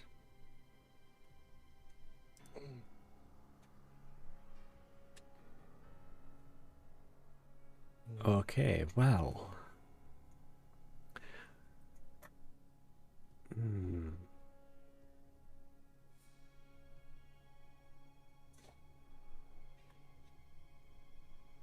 Hmm. This is a lot to take in. I'm sure you can appreciate that. One, someone's impersonating me. Mm-hmm. That's concerning. Two, you're saying Asoa's coming back. That's concerning. Three, you've just appeared in my new home out of the blue. That's concerning. We came through a door, though. Yes, I'm aware of this. Thank you. What? You came past that creature. How did you get past that creature? Which one? The one that tried to mind control us. Yeah, the very same. You mean Uh, he did mind control some of us? And then we killed it. Yeah. Tends to be the way with these things. It mind controlled you. Well, two of us. Barely. Which one? I mean, just a little bit. As long as you're strong of mind, it wasn't too much of an issue. No. Hmm. I mean, And you say you killed it. burn it to a crisp. Hmm. Why were you? Is that the reason why you were still stuck in here? No, it's just why we stayed here, actually, because we knew we wouldn't get attacked from the outside. How can you burn something that's in water to crisp? Very hot flame. Big fireball, and the fact it was on the surface of the water, so I could just hit the top of it. I'm hearing a lot of conflicting things right now. Have you ever seen an 8th level fireball go off? I can show you. No. Seen an 8th level fireball go. Yeah, we can hear ourselves. That was my There's a temporal phone. disturbance. My phone was just like, yo, let's just start playing the stream again. Why not?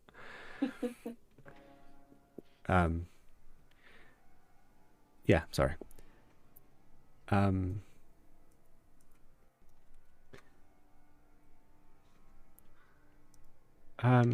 I forgot what you guys said because my phone decided to talk. What did you say? We burnt it to a crisp, and yeah, You were talking about fireballs, right? yeah, it was Yeah. a big fireball, very big. You can see like he's slightly untrusting, but bigger fish to fry. Bigger fish to fry right now. Literally. Well, that's dealt with anyway. So yeah, I guess things could come in through that door, but things could come in through that door anyway. We could have just walked past it anyway. Well, two of us did until the other two Yeah. got brainwashed. But I guess now on to more important things than that beast back there. Did you say she was trying to kill other versions of herself? Or successfully doing so, I think. To get stronger, but I don't... It didn't make much sense, but yeah. Well, that's not good. You think? Well, I don't think you understand. I don't think you quite understand how not good that is.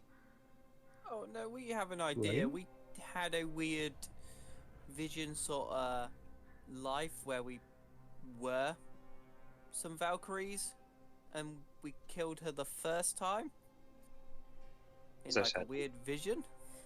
A lot of things happened in the catacombs.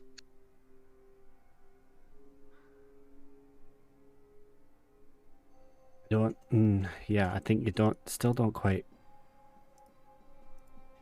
grasp what. Explain it to us then. What does it mean?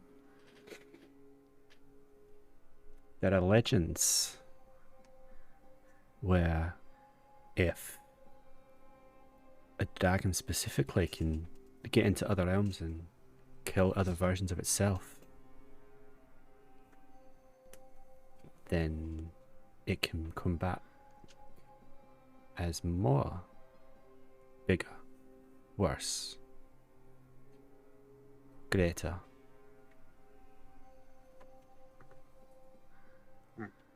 There's If it no can... There's no on. recorded, no record of this ever happening, but it's possible. Is she like a god? She will be. No, I just saw a god. It looks like a lion. It's really weird. I'll tell you about it later. If she can enter different realms so easily to kill herself, why can't she easily enter this realm? It's not easy. It's not easy. This is why she'll have been gone for so long. And why would she enter this one if she's not done finishing the project? Still gaining strength. This is the final destination. This is the final destination. She can't kill herself to gain more power. She did send that dwarf in the hive that we met to come and protect something. We assumed it might have been the gem or her lair, but we never really got answers. Her lair is in the hive. No, we kind of got teleported from the hive into either her lair or another part of the hive that's unexplored. We all kind of fell asleep apart from Vic. Magically, it must have been connected to the hive because there was a guardian who was in the hive who was working with this dwarf who was a bit crazy. But yeah, It's an ancient forge, if I remember correctly. It was very fancy. I got to ride on the anvil. I just look at them as if they all have lost their mind because I have no idea what they're talking about. Right. Well, let me put it this way. Her lair is something we've been looking for centuries. That place is full of wealth that we could fund an empire. Oh, no, don't do it. Oh, I've already made that mistake. Say that again? Gold is cursed. I tell him, no. That gold is cursed. I've already made that mistake. I see. It's bad money. Secondly, if she is plane hopping and she does eventually return, we're going to have a problem.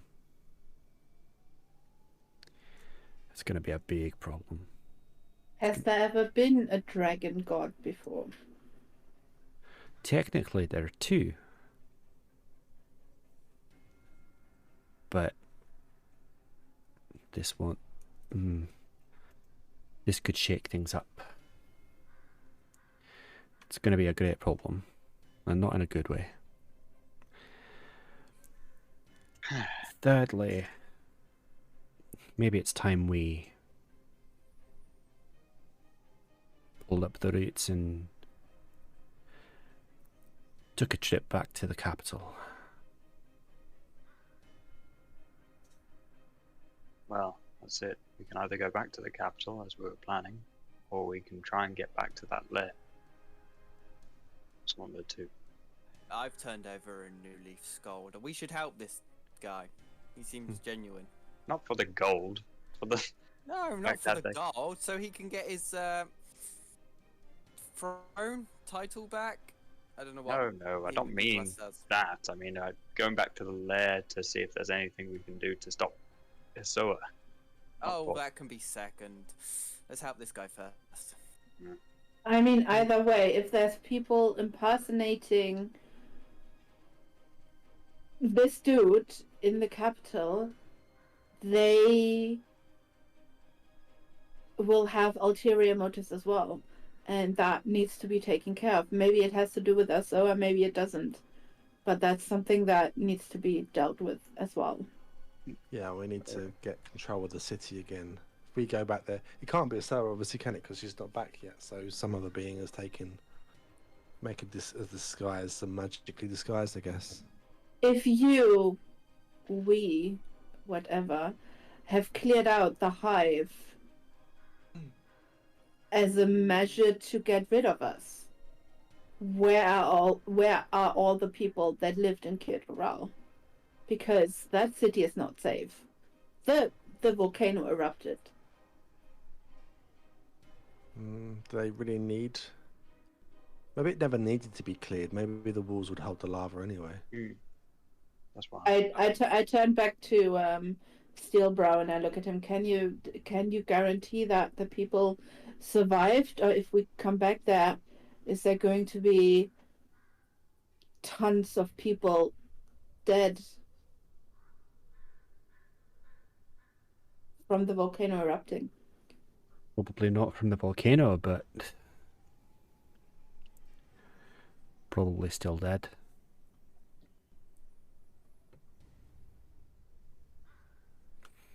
Why would they look after the citizens? Keep up the illusion. Until the last minute.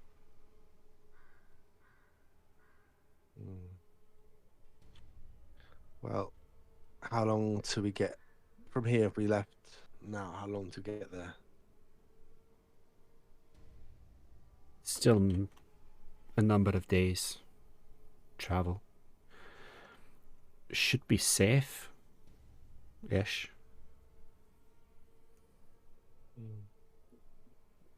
How If we have go you there- not felt? Sorry, how have you not felt any of the earthquakes? They have been massive. This place has protections against it. I'm sure you've noticed the sky.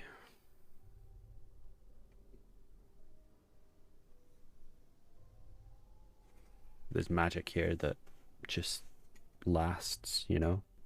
And you have no connection to the outside. There's no one who can come in and out except for us and tell you that the island is on fire.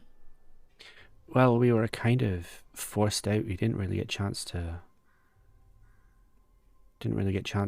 set up communication networks.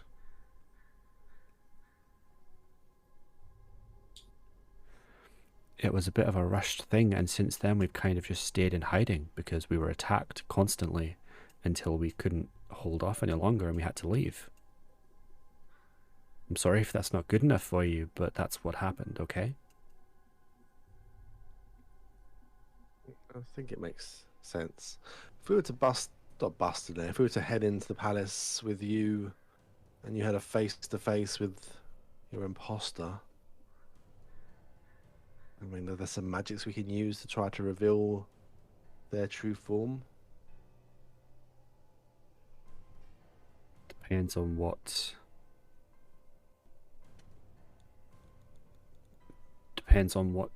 kind of magic they're using to copy me.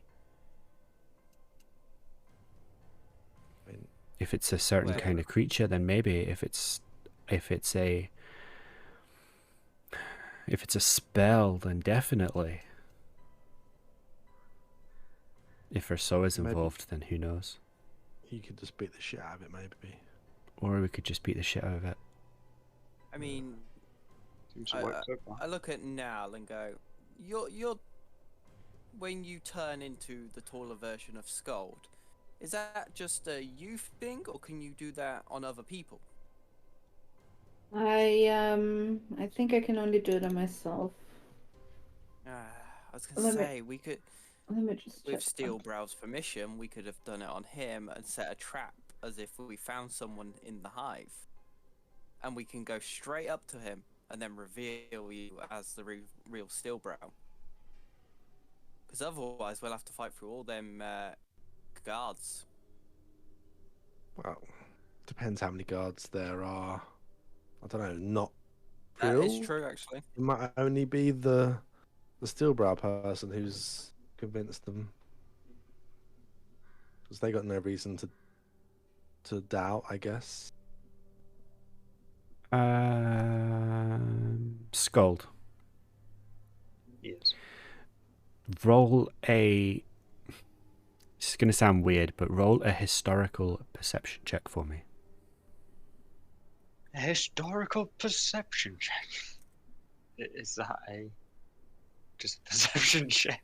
It's just a perception check, but it's sort of like a roll a kind of, memory perception, I guess. Yes. Okay. So, as you're kind of like passively thinking back, and when you were in the palace talking to Steelbrow in inverted commas, you remember not seeing the two guards that you met previously anywhere. All of the guards you met were fairly generic. All dwarves, obviously. It's Karisgard, they're a bit racist. But you didn't see Belcom, for example. You didn't see Belcom's associate, who looked like the younger Belcom, basically, like the one that he was with. Steelbrow didn't seem to have any sort of close guard. Does that make sense? Yeah. So, I suppose, I can just think that, and say that to people, saying, oh, well, I don't remember there being any guards around the Steelbrow that we saw. Maybe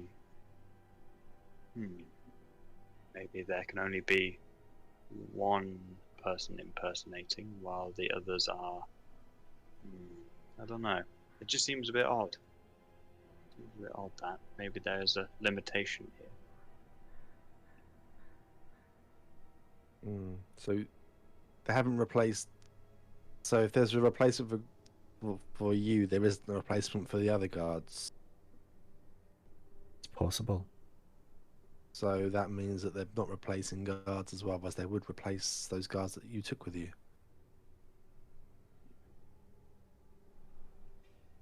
Maybe when we were forced out, I just kind of took the guards that were with me. So maybe they didn't get a chance to copy them.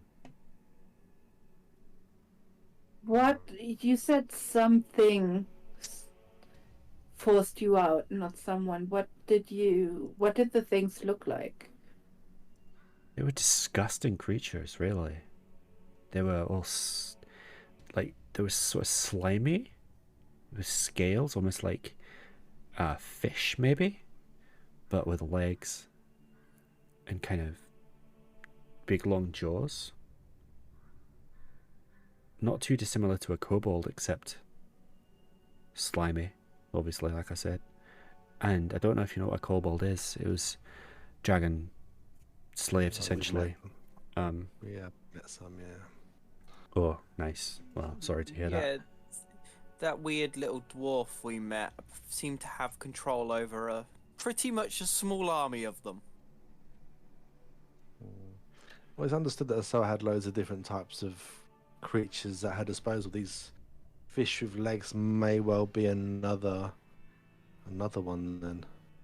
Maybe it was one of his random creations, and we just haven't seen it and it's still in the hive somewhere.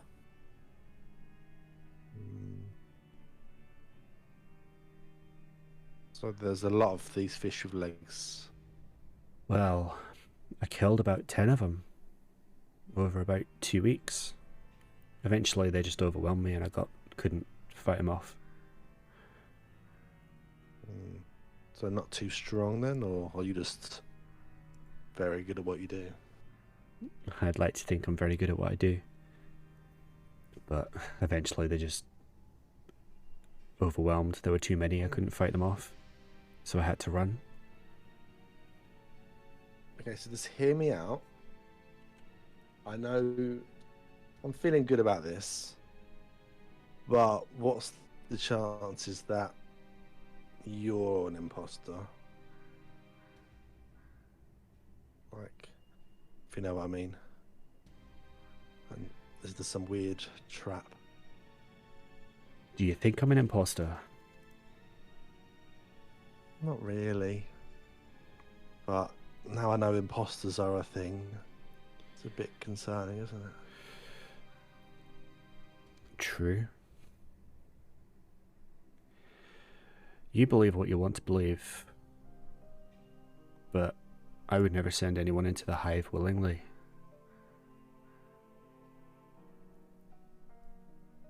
And Can I get a little judge on them, on him? I don't. Do you believe it? Does he seem truthful? Potentially. Does his facial expressions seem He's- legit? He's been fairly passive this whole time. Like concerned, shocked at what you're telling him. And definitely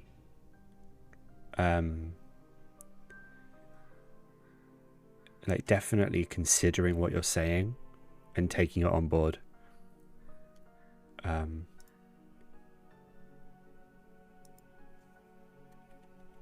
But I don't think you are. But if I say it as a possibility and it turns out that I was right all along, I'll feel less dumb, okay? Well, you believe what you want to believe. I know the truth. I just want to get back now and save my city. And if you say so as coming back, then we'll need to prepare. We'll need to get what we can ready. Well, we have... I mean, if we get into the city undetected, we have rented a house, which we can maybe at least start from. Somewhere to lay low at points. Start, I guess. Did have a pond. Well, it still has a pond. Oh, did it have koi in it? Caderal is well known for its koi. They're great It looked like it- creatures. Yeah, it might have done at one point. Yeah. Yeah, they weirdly all started floating one day from the seismic activities. We're not entirely sure why.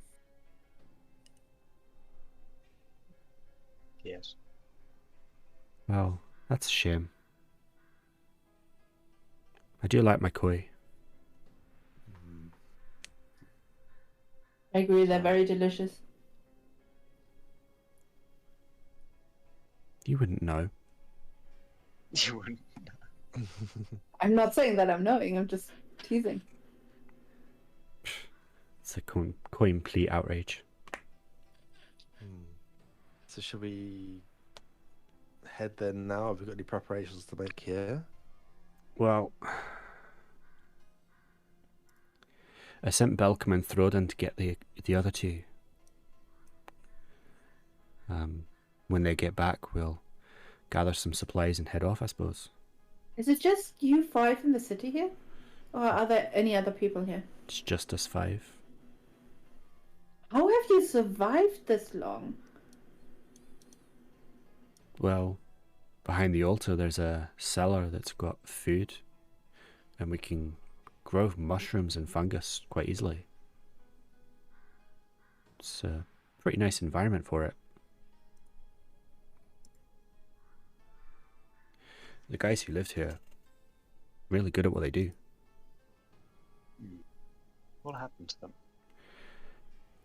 No one's really sure. We think they just kind of integrated with the surface and the culture died out. It happens. It's sad, but it's true. It's a shame to have all this knowledge of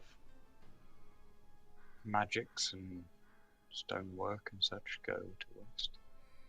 It's true. I do plan on coming back and exploring it a bit more, seeing what we can find once we get the appropriate people around. Anyway, if you need to rest, we'll head off when you're ready.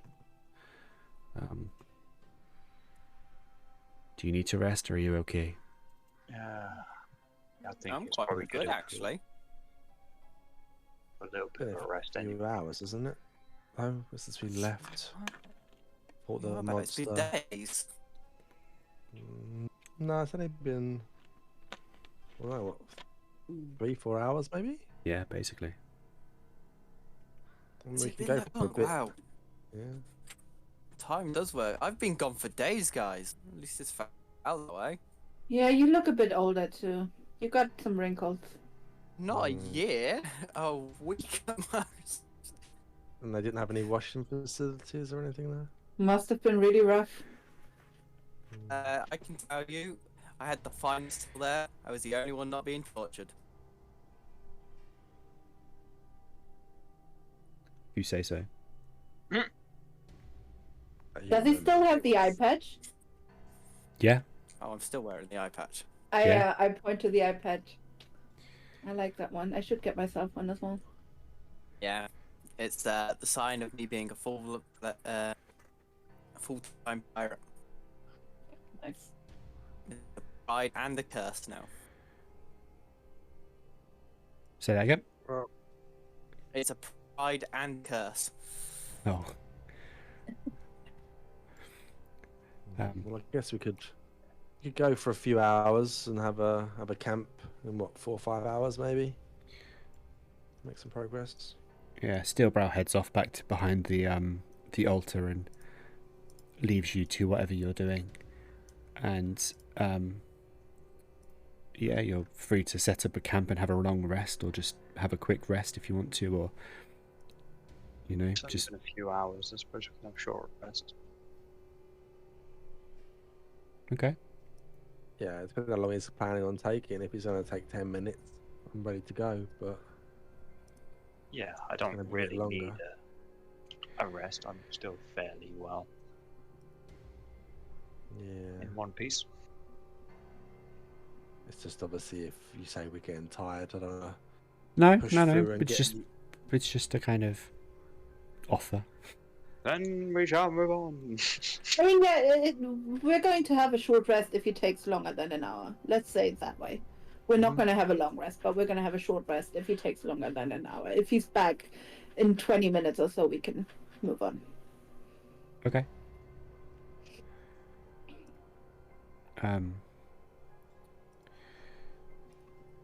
Yeah, I mean, while you're kind of settled down and settling down and sort of having a short rest, the first 2 guards do return. And they just kind of walk straight past you to the end and go down to meet Irva. And you can hear them talking. Can't quite make out what they're saying. Okay.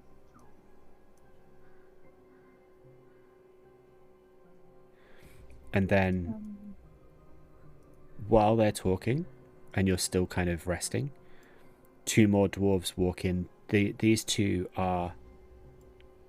One is dressed in like full mail, even with a helmet. And the mail is so full that it's actually like full body, like a bodysuit almost. There's no areas of weakness. It's just almost engulfing him. And onesie. basically a onesie, yeah, a onesie of armor. And the other one is wearing less intense mail. And they just, again, walk straight past you, and they join the others, and they just talk. And you can hear the conversation, but you can't tell what they're saying. Eventually, the 5 of them reappear. And...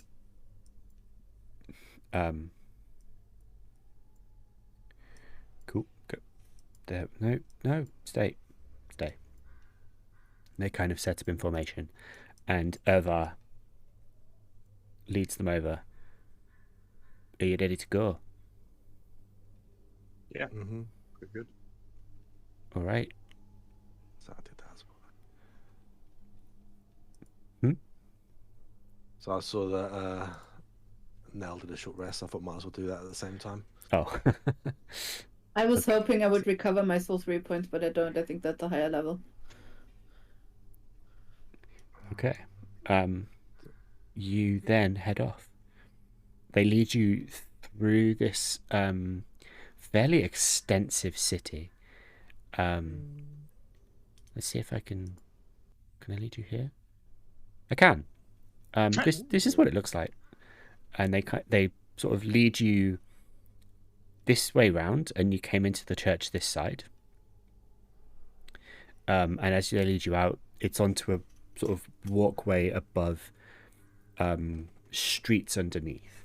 And you can see the streets to your left and right. They go off into different directions.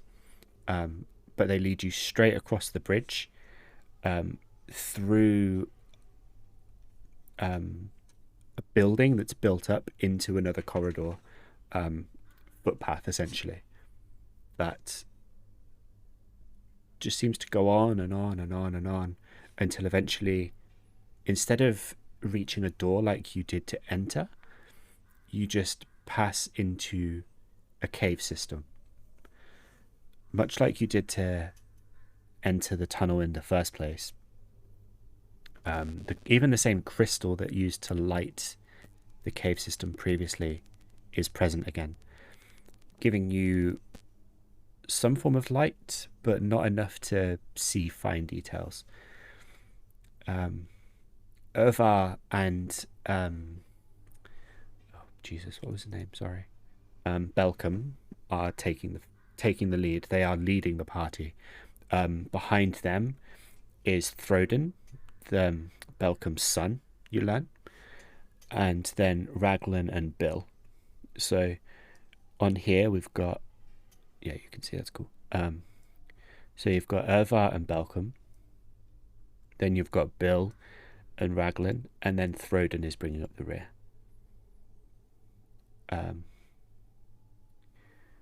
And like the 4 of you are arranged however you wish to be in between.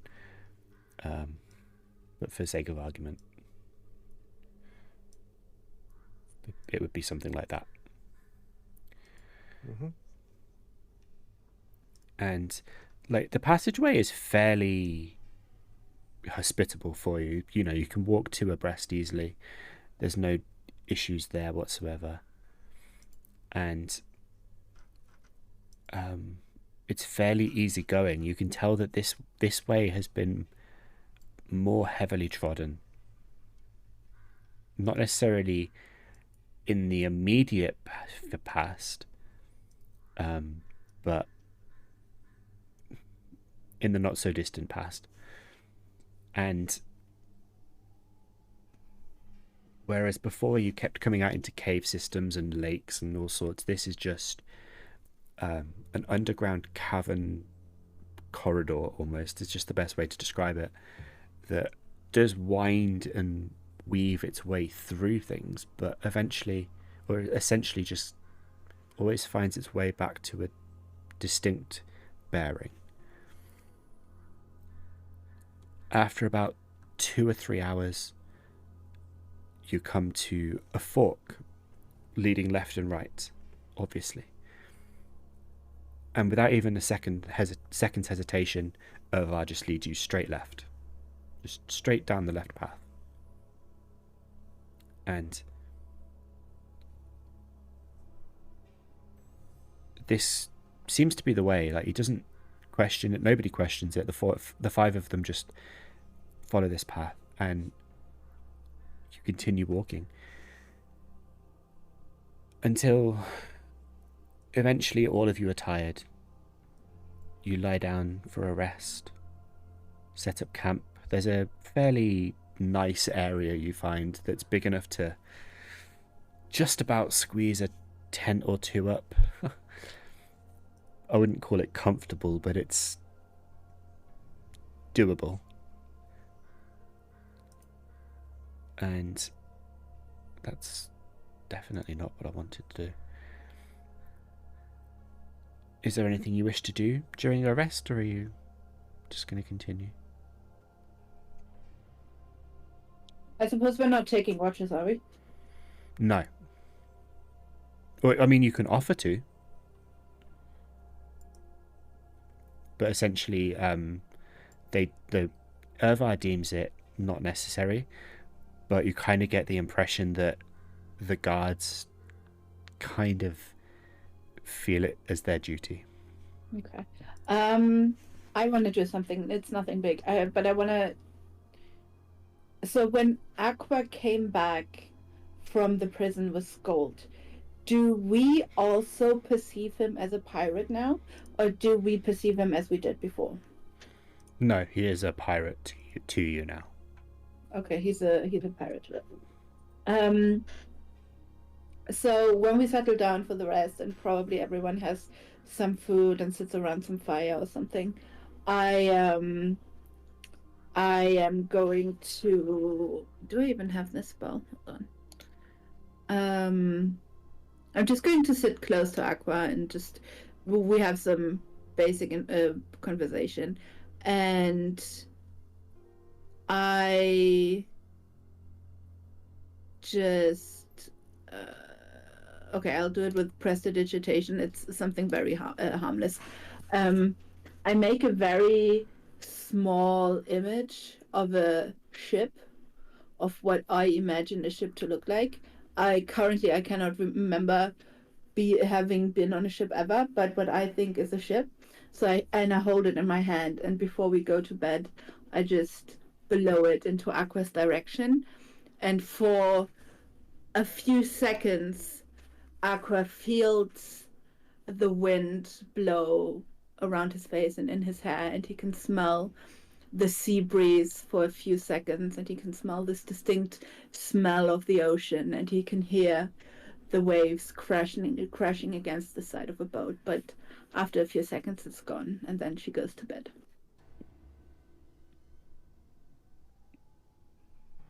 Okay. Aqua, do you respond to this?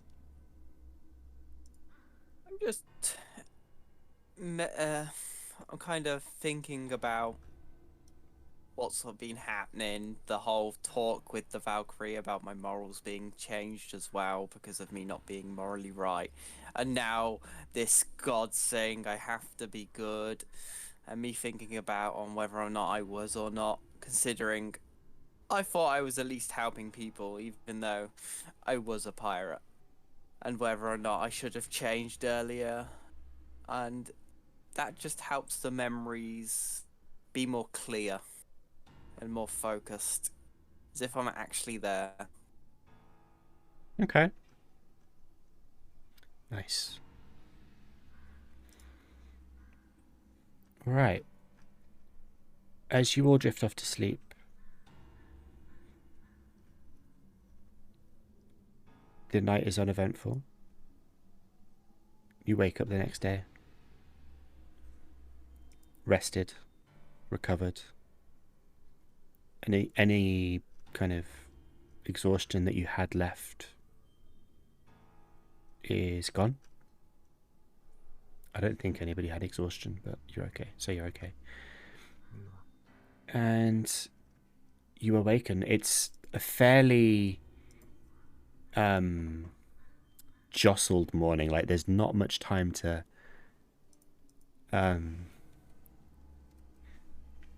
get yourself ready. It's very much up, eat dinner, or eat breakfast, sorry, get going. They don't want to be wasting time. So it's kind of up, go, eat, done, off we go. It's another day of travel. The tunnels this side of the city aren't very imaginative or different, let's say.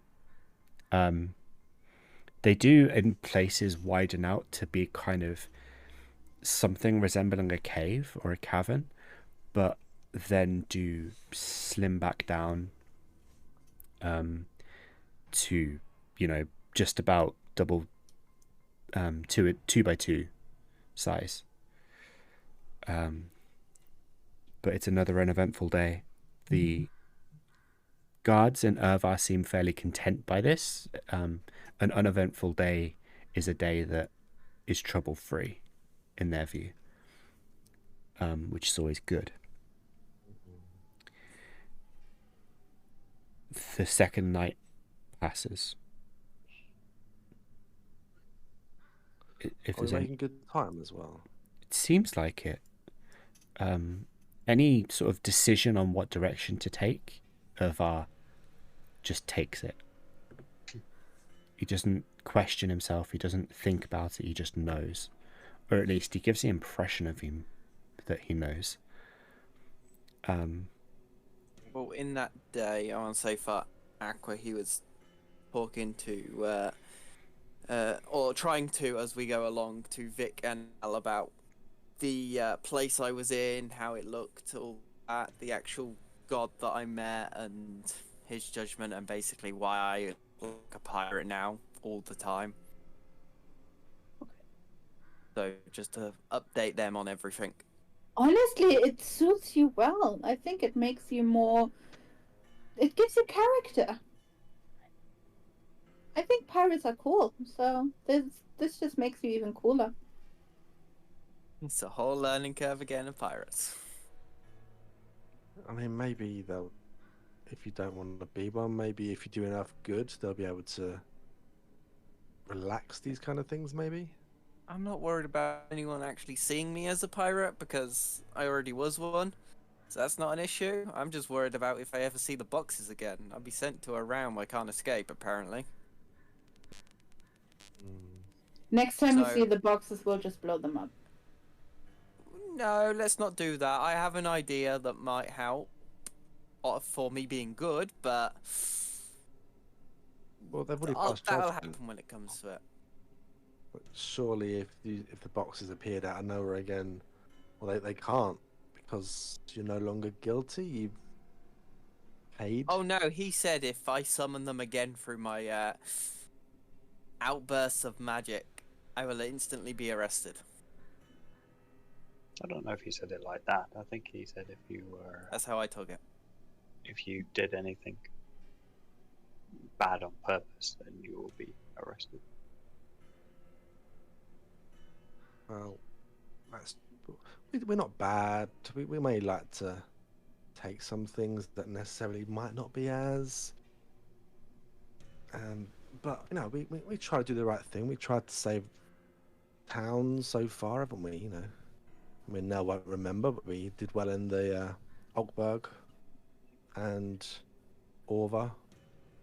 Yeah? We did well in those two places, I mean, according to the god, what we did there doesn't outweigh my past. So, yeah, I've got a lot to work towards. I think we They're not- kind of convinced him that that was the case. Yeah, I mean, did they I mean, did they you judge did you? Sköld, you were a massive help. Yeah, did they judge you for that tidal wave that he did against the I- hag? Decided not to mention that. Yeah, look, I lift up the eye patch. I'm missing an eye. Well, not missing.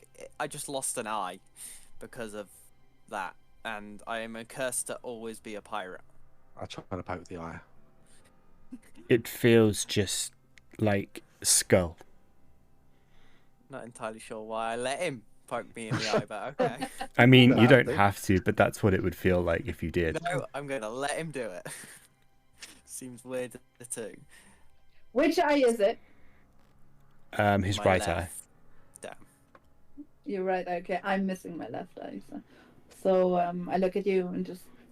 We're the same now. So if you stand I guess. on the left and you stand on the right, you're like a full functioning person.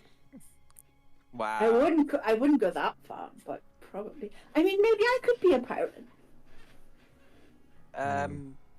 Yeah, you could be. You just need the clothes, the Eye patch. Well, eye patch is for when you get upper class pirate. I could be an upper class pirate. You do a lot of pirate work for that. Should we get you an eye tattoo on your face? So it doesn't look... Well, that would never blink then, that might be a bit weird. Yeah, no, I'm sticking with the eye patch, thanks. Yeah. Okay. While we're talking, I also want to talk to Vic. And you will have noticed during the day, probably the previous day already, but as we've been walking and traveling, I have examined your armor and just having a close look at it. And while we're already talking, she finally mustered up the courage and she just points to your armor. What is this? Why does it look so weird, old? Is that to me, sorry, was it? Yeah, to you. Yeah. To your, because of your armor. I mean, it's a magical, like, rune armor. It is an ancient armor. I don't really know too much of the details of the person who owned it before me, but it was kind of gifted slash... I did have to pay for it, but it was heavily discounted because the I can't quite remember the rune knight's name in Oakberg. It was Oakberg, wasn't it? Yeah, it was an Oakberg, I think. No, it wasn't Pretty sure it Wildenwell. is Wildenwell. Goldenwell. Yeah, Yeah. we got we got the scrolls that showed us to the special place. Yeah. Wait, you remember some- something now? Well, no, above the table. Yeah, it's just, I mean, some armor that was supposed to be a rune knight before me. The person in the magic shop seemed to want me to have it, although I had to pay for it. It was understandable, I guess. What do the runes mean on the armor? And I reach out and just trace some of them on his side and on his chest and on his back, just to feel what they feel like. I mean, I guess I could. I don't know personally, but I guess I could translate some bits that I know. But I think they're just generally enchantments, and yeah, They're Okay. mostly just runes of protection. Kind of not necessarily repeated, but varying different runes of protection that are just engraved into the rags of the armor. Laracus. That's the merchant. Mm-hmm. And is the armor what makes you so strong? Some bit. I mean, it doesn't hurt. More like to stop me dying. Got a belt that helps, and just magic in general, like you, and well, like all of you have. I think they look very pretty, the runes. They got multiple purposes. I mean, I pull out the cup. Like this cup here. Try and chant to myself. Any liquid you put in there gets purified, so we can drink anything, no matter where we are. Well, that's pretty useful. I'm working on more things. And I, just for fun, so what ground are we walking on? Stone. Is there any sort of sand or dust or something around? Plenty of dust. Okay. So I find a patch that hasn't been disturbed by our feet, and I just draw, literally no knowledge of this. I just draw an attempt of a rune into it, into the dust, and I look over at Vic. What does this say? It says, dude. That's a niche reference. Yeah, so where's my car? No, I got it too. Yeah. And yeah, she's just fascinated by the runes and has a desire to learn about what they say and maybe learn a different language, because although she doesn't remember, but even the time that she spent with Rukin, she can't really understand when people speak Dwarvish or when people read even letters or anything, because everything is in Dwarvish, and she's just like, huh, I wish I could speak this language.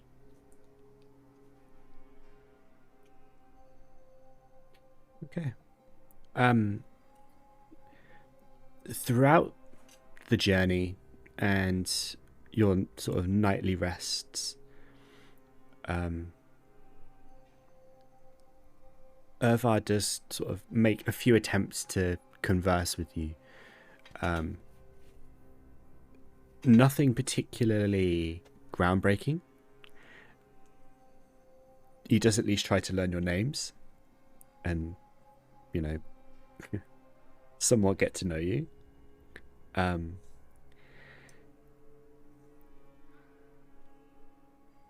Also tries,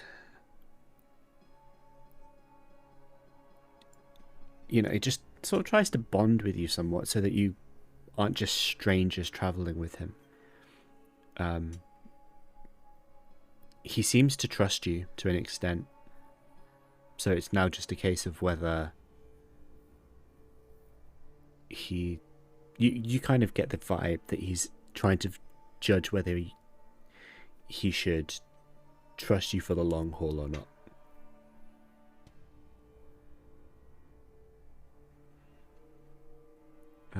The second night ends after your rune shenanigans. Third day of travel. Much the same. Halfway through,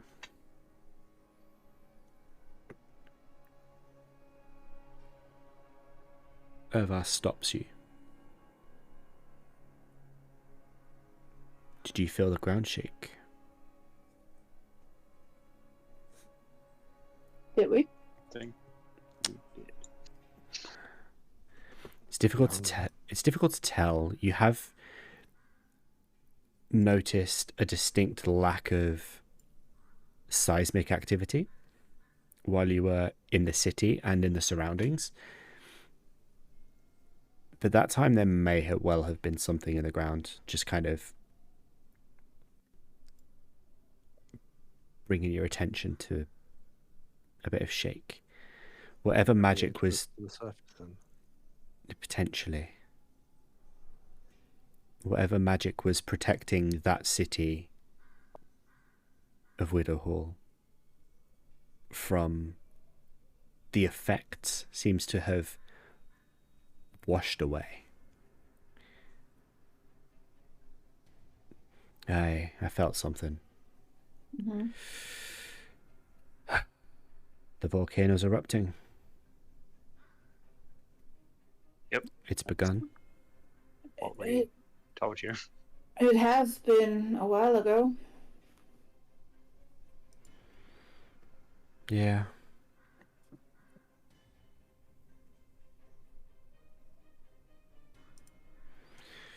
Okay, well.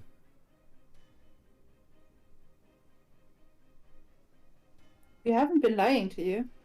No, never thought you did, but I was trying to hope that you were. Almost. Is that bad? It's not good. Anyway, there's not much we can do about it now. We'll just have to keep going. Onwards. And he continues walking. There's a definite air of trepidation about him and the 5 guards, however. There's not necessarily trepidation, nervous energy around them, where the volcano erupting seems to have shaken them slightly. It's been so long since it's properly erupted, you know. The systems they have in place for the flames dwelling tends to mean that it's almost constantly erupting, but in such small scale that it just pipes out of the viaduct system that they've got going on the eastern side of the island. If it's erupting on such a large scale, something big's happening, and that's scary.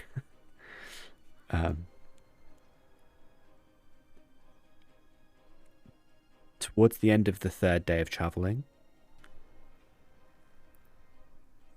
it gets hot. Very hot. All of it, like almost unbearably hot for all of you but Nell. You involuntarily start sweating. There's just a general uncomfort, like a lack of comfort all of a sudden.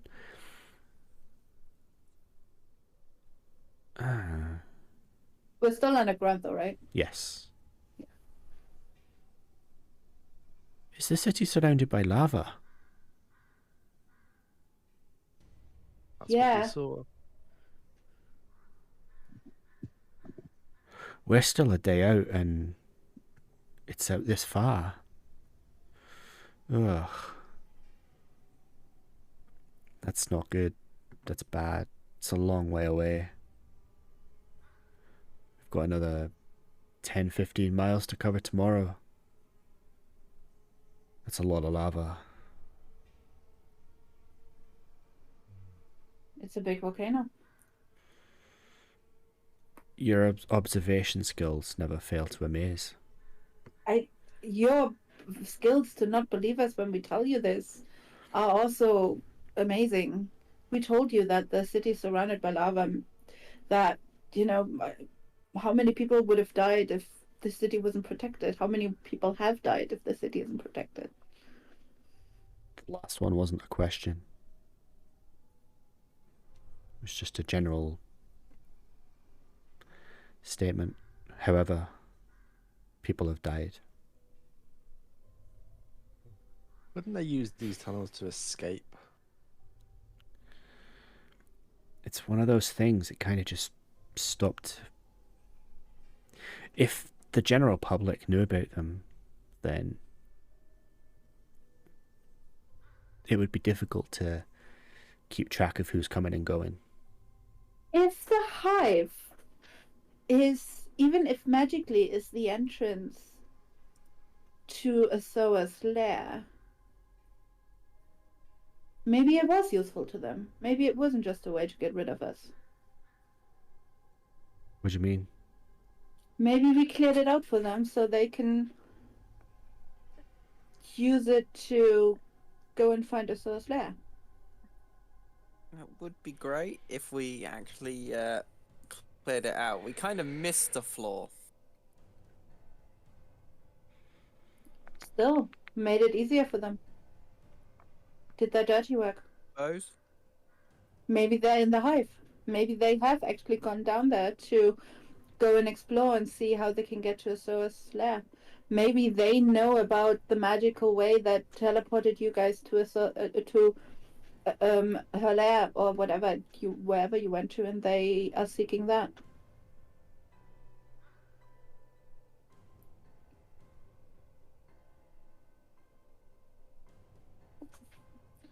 Well, Just a we thought. kind of know where the entrance is through it, the way we get out as well, don't we?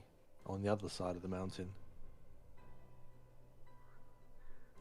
There are 2 entrances. Well, through Interesting. the hive teleportation thing, and when we decided not to fight the big molten fire giants and run away, we kind of went out I guess, the proper way you're supposed to leave. We have a lot to discuss when we get back to the city and reclaim my seat.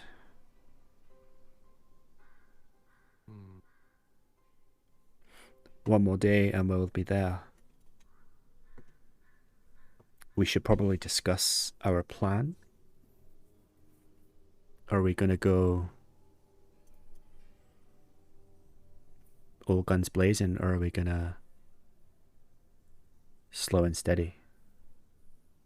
Slow and steady is probably a good way to start. If things get a bit hairy, then we can go all in. Yeah, I mean, could we secretly build? I mean, gain help from guards that. How would we know if they're taken? Don't think that's a good idea. I think we need to be as quiet and stealthy as possible. If we start going announcing yourself,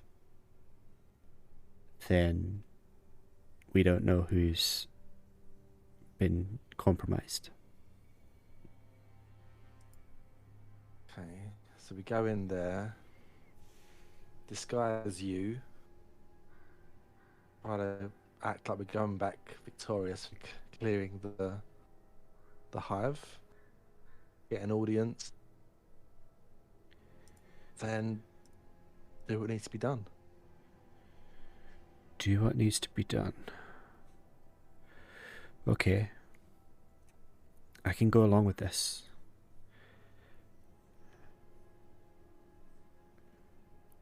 I can go along with this, yes. I mean, if you said you took out like 10 of those things, I'm sure. It wasn't it. Depending how bad the main one was, but.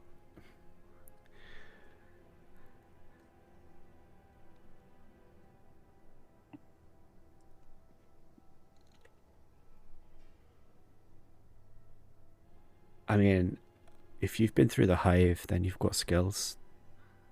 I believe in you.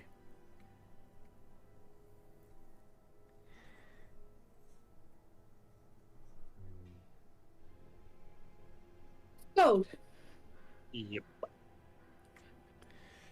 you have a brother in the city, don't you? Not in this city.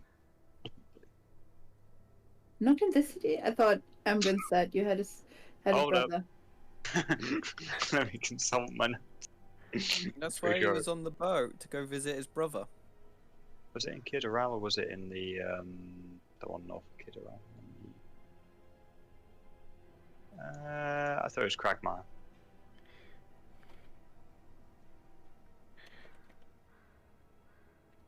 Pretty sure it was Cragmire. Okay. Either way, do you have any other family in the city? Not in Kidaral. Can't say that. My family have much need to be in the capital. Question to the DM.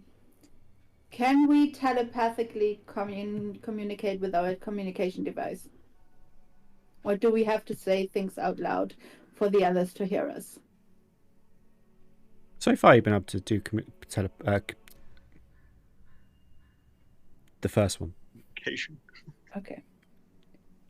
So as a combination between our own communication device and my message spell, I am talking into the heads of the other three, not out loud, and I say, I don't trust him. I don't trust Steelbrow. How about we try and install our own person on the throne?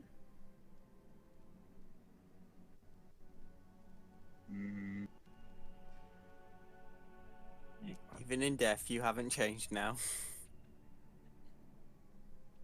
I don't understand why.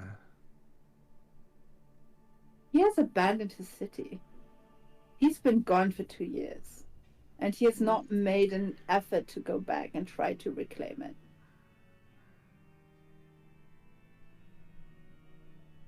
He's been a coward in hiding, while his people suffered. He's not. Whenever I mention that people have died, he's not fussed about it.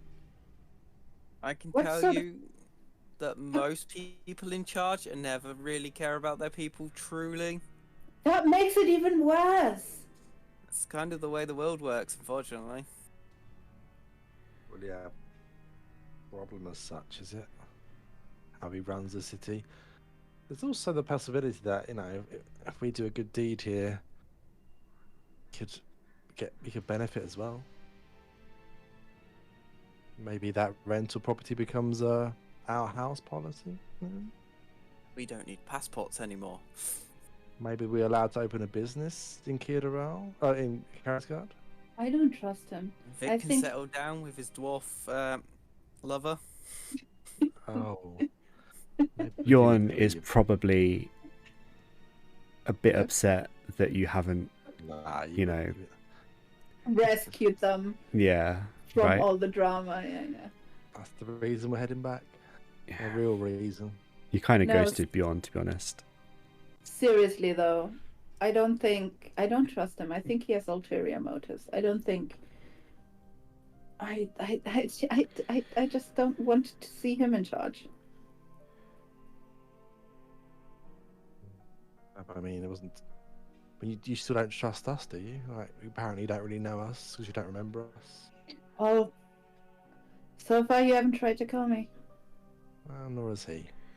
Maybe he was a bit weak, but maybe he wants to make amends. Like, you know, it is possible to do that, and I'll. Hey, Aqua. Yeah, I can vouch for him. Making a change is what we all need to do. I mean, if you want to ask him about being a coward, feel free, but don't upset him too much. Just keep it in mind. Just keep it in mind that we maybe have the means and the people to have better leaders in charge. That's all I'm saying. Hmm. God knows who, though. But I mean, equally, like, it's the clans, isn't it? The families who decide who's the ruling family. We can't really even just put our own person. It'll have to be someone from a specific family. Usually it's. I point to Sköld. In a silent conversation, you start pointing at Scott. Yeah. Yeah. Okay. I'm just ignoring it. I love that. Vara and the guards are just sort of like glancing at you now, just pointing at Sköld randomly, and they're just sort of looking between themselves, like, what are they doing? They're weird. They hear in their heads, or one of them hears in their head. Sorry, we're just recapping everything that happened recently.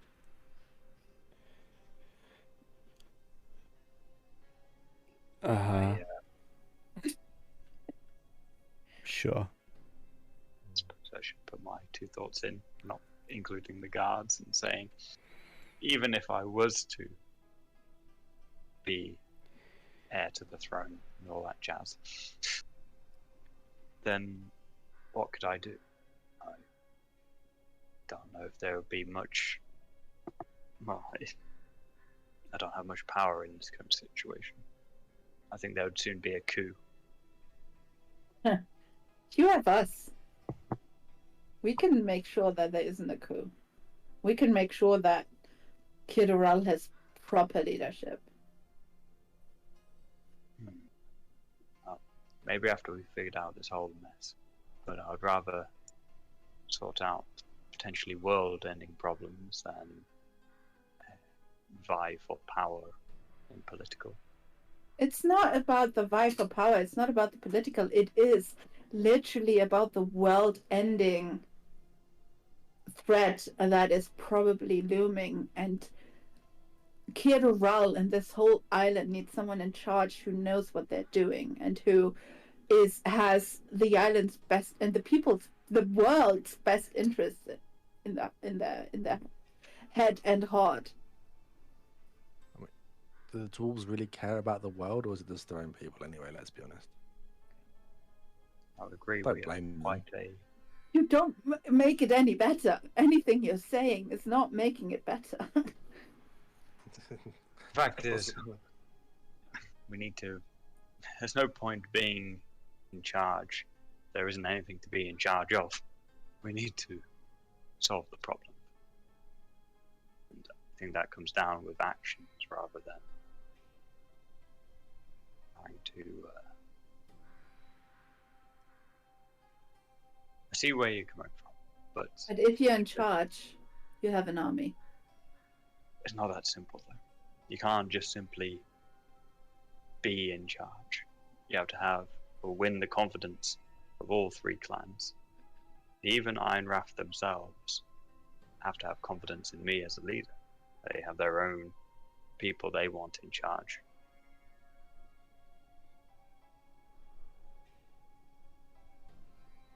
While you're having this conversation, Sköld, the circlet chimes in. Just to you, obviously. There's no record of your family line having any designs for power.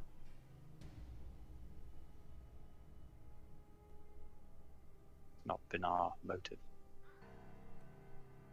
First time for everything.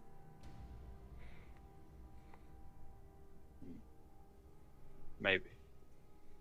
But I'd rather finish the task at hand before diverting any of my attention. Like, requires all of my attention. More so than I have to spare right now. I don't want to be somewhere in a castle away from the front.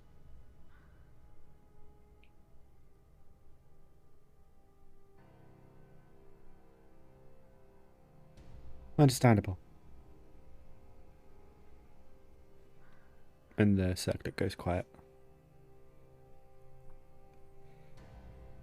All I'm saying is it would be an advantage to us in this fight that we're facing if we had someone in charge who can control the situation.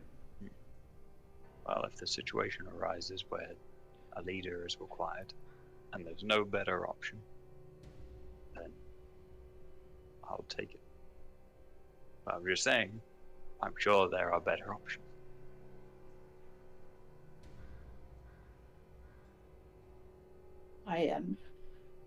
I'm done with this conversation. She starts the conversation. I'm done with this.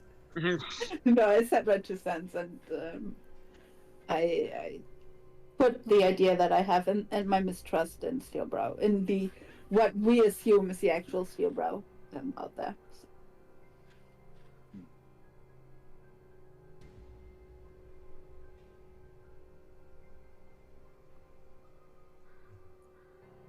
Okay.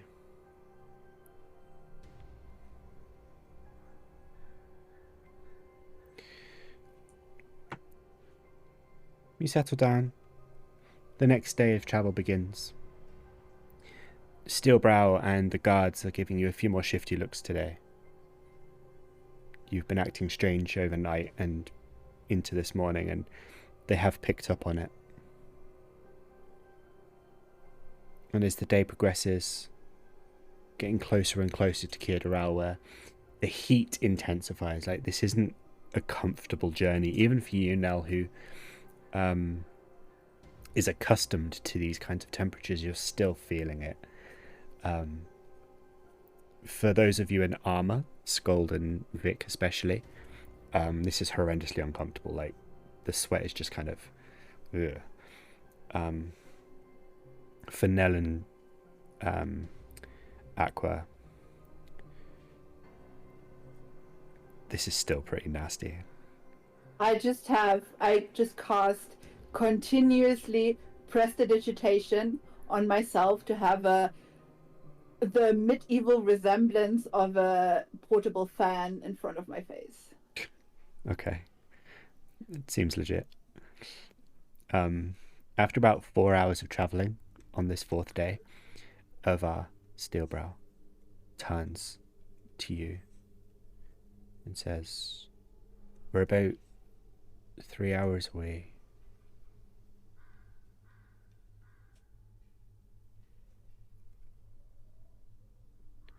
We need to make sure we know where we need to make sure we know where we're going, so that we don't get caught." Can we see some sort of glow from the lava already? Is the ground different in any way? No, not currently. Well, I can disguise myself. I can't disguise other people, but I can disguise myself for an hour. I don't know if we need to be disguised though. Are we the returning champions or go to collect our reward, shall we say? Yeah, I think We need to worry using about these that- others. Do you not think that they will have other issues with the lava surrounding the city and with the actual volcano having erupted than us returning? We could just Well, walk in then. if we just say that you know, we keep up the front that we had cleared out the catacombs and that people are now able to go down there, we'll just see how far it takes us. We just need to try to get an audience. Because mean- yeah, I mean, if he wanted to kill us, then he'll think that that's failed, so he'll do it himself.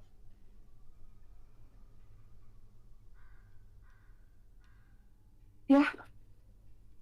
What That's what do we do with Steelbrow and his goons? Is there any way you can disguise them? No.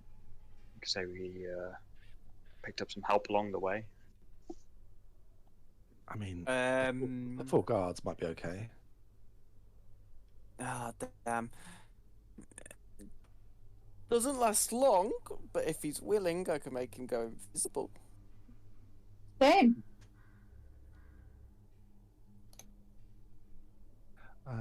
Maybe there's secret passages in the castle that you would know about. That they know about.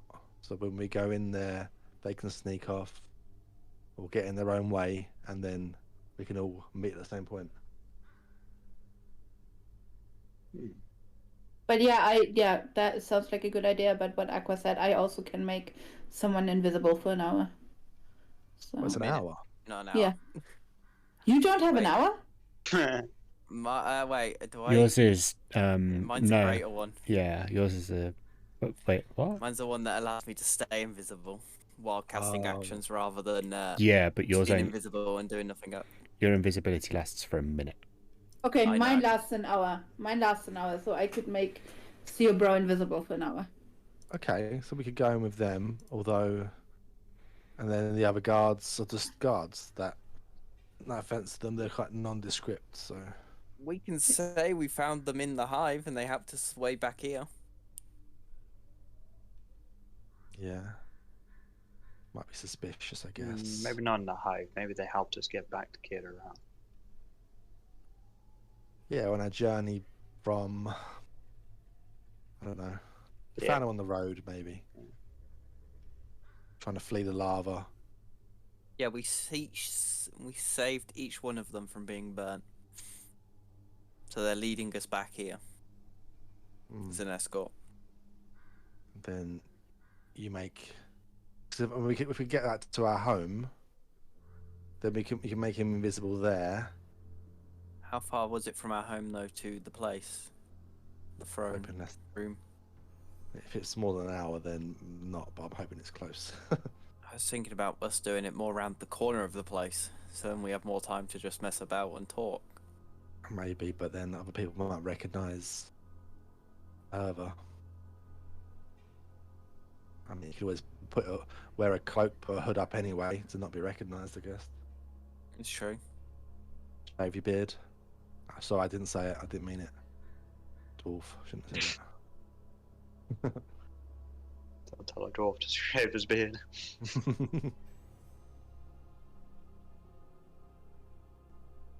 Dangerous. It's dangerous territory you're playing with there. Okay, so the invisibility thing should work unless they've got some kind of magic going off. We go in there just to get an audience to say what we've done. And then I as know soon as gone. I was there, and if they expected us to be dead because of going down there, they'll want to meet us, you know. That's true. Well, I was that's just it, gonna so- say we could get ready for a fight if as soon as Steelbrow, the real Steelbrow, takes the first shot because of him being invis, he should get that for free. Oh yeah, you should go around behind and get that first couple of swings in. Ooh, maybe one of us can hit for free, start the fight, and then he can get a second hit for free because no one knows he's there. I'm thinking 4D chess. Yeah, I don't sounds good. understand these free hits. I barely understand 1D chess, let alone 4D.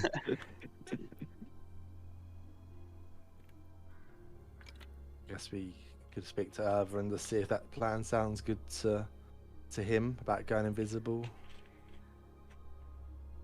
Coming in with us. I think it's And the the best plan. guards. I admit it's dangerous me being here. So, if we can get me into the city, I'll do what I can from hiding, but from there, there's not a lot I can do, obviously, so I guess I've got to do what I can, and I'll let you take the lead on getting us in. Okay. Kill the usurper. Get rid of all the guards we need to get rid of. And then to deal with a city surrounded by lava and a dragon. Potentially. Easy peasy. Yeah, easy peasy. Two Karazgard. Oh, we're Karazgard. We're in Kira. Karasgard. Okay. You continue your journey along the now very samey pathway, but you know it seems to be getting you where you need to go. And eventually you start hearing hustle and bustle above you. And Irva sort of shushes you.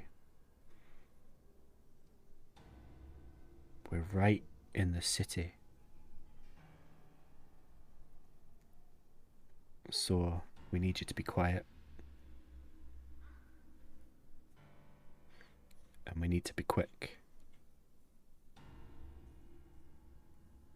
Think of a plan. We'll follow you. You've got 2 minutes. And we'll end the session there for today. Oh no. Oh yeah. Good job, guys. 2 You didn't die. minutes is 2 minutes is not a lot. Oh, about 2 minutes is obviously a week. 2 minutes is 20 rounds. I mean, come on. Good You have 2 ages. minutes, you have an hour, you know, that's the rule. Right? But no, good job, guys. You didn't die. That was a fun session. It was. Yeah, that was really good. Aqua didn't get killed. Excellent. Surprisingly. Sköld, you managed to find a new profession. Congrats. As a lawyer. As a lawyer and a potential usurper of a throne. Oh yeah. That one. But yeah. We'll pick this up next week. To see where this goes and how things potentially pan out. Escalate. Escalate, that's the word I'm looking for, yeah. I'm still full on for treason. Apparently so, yes. I'd picked up on this. Heresy. Right. Keep an eye out if you missed any of today's session for the VOD going up on YouTube. It'll go up on Thursday, 6:30 p.m. probably say. And feel free to check out any of the other VODs.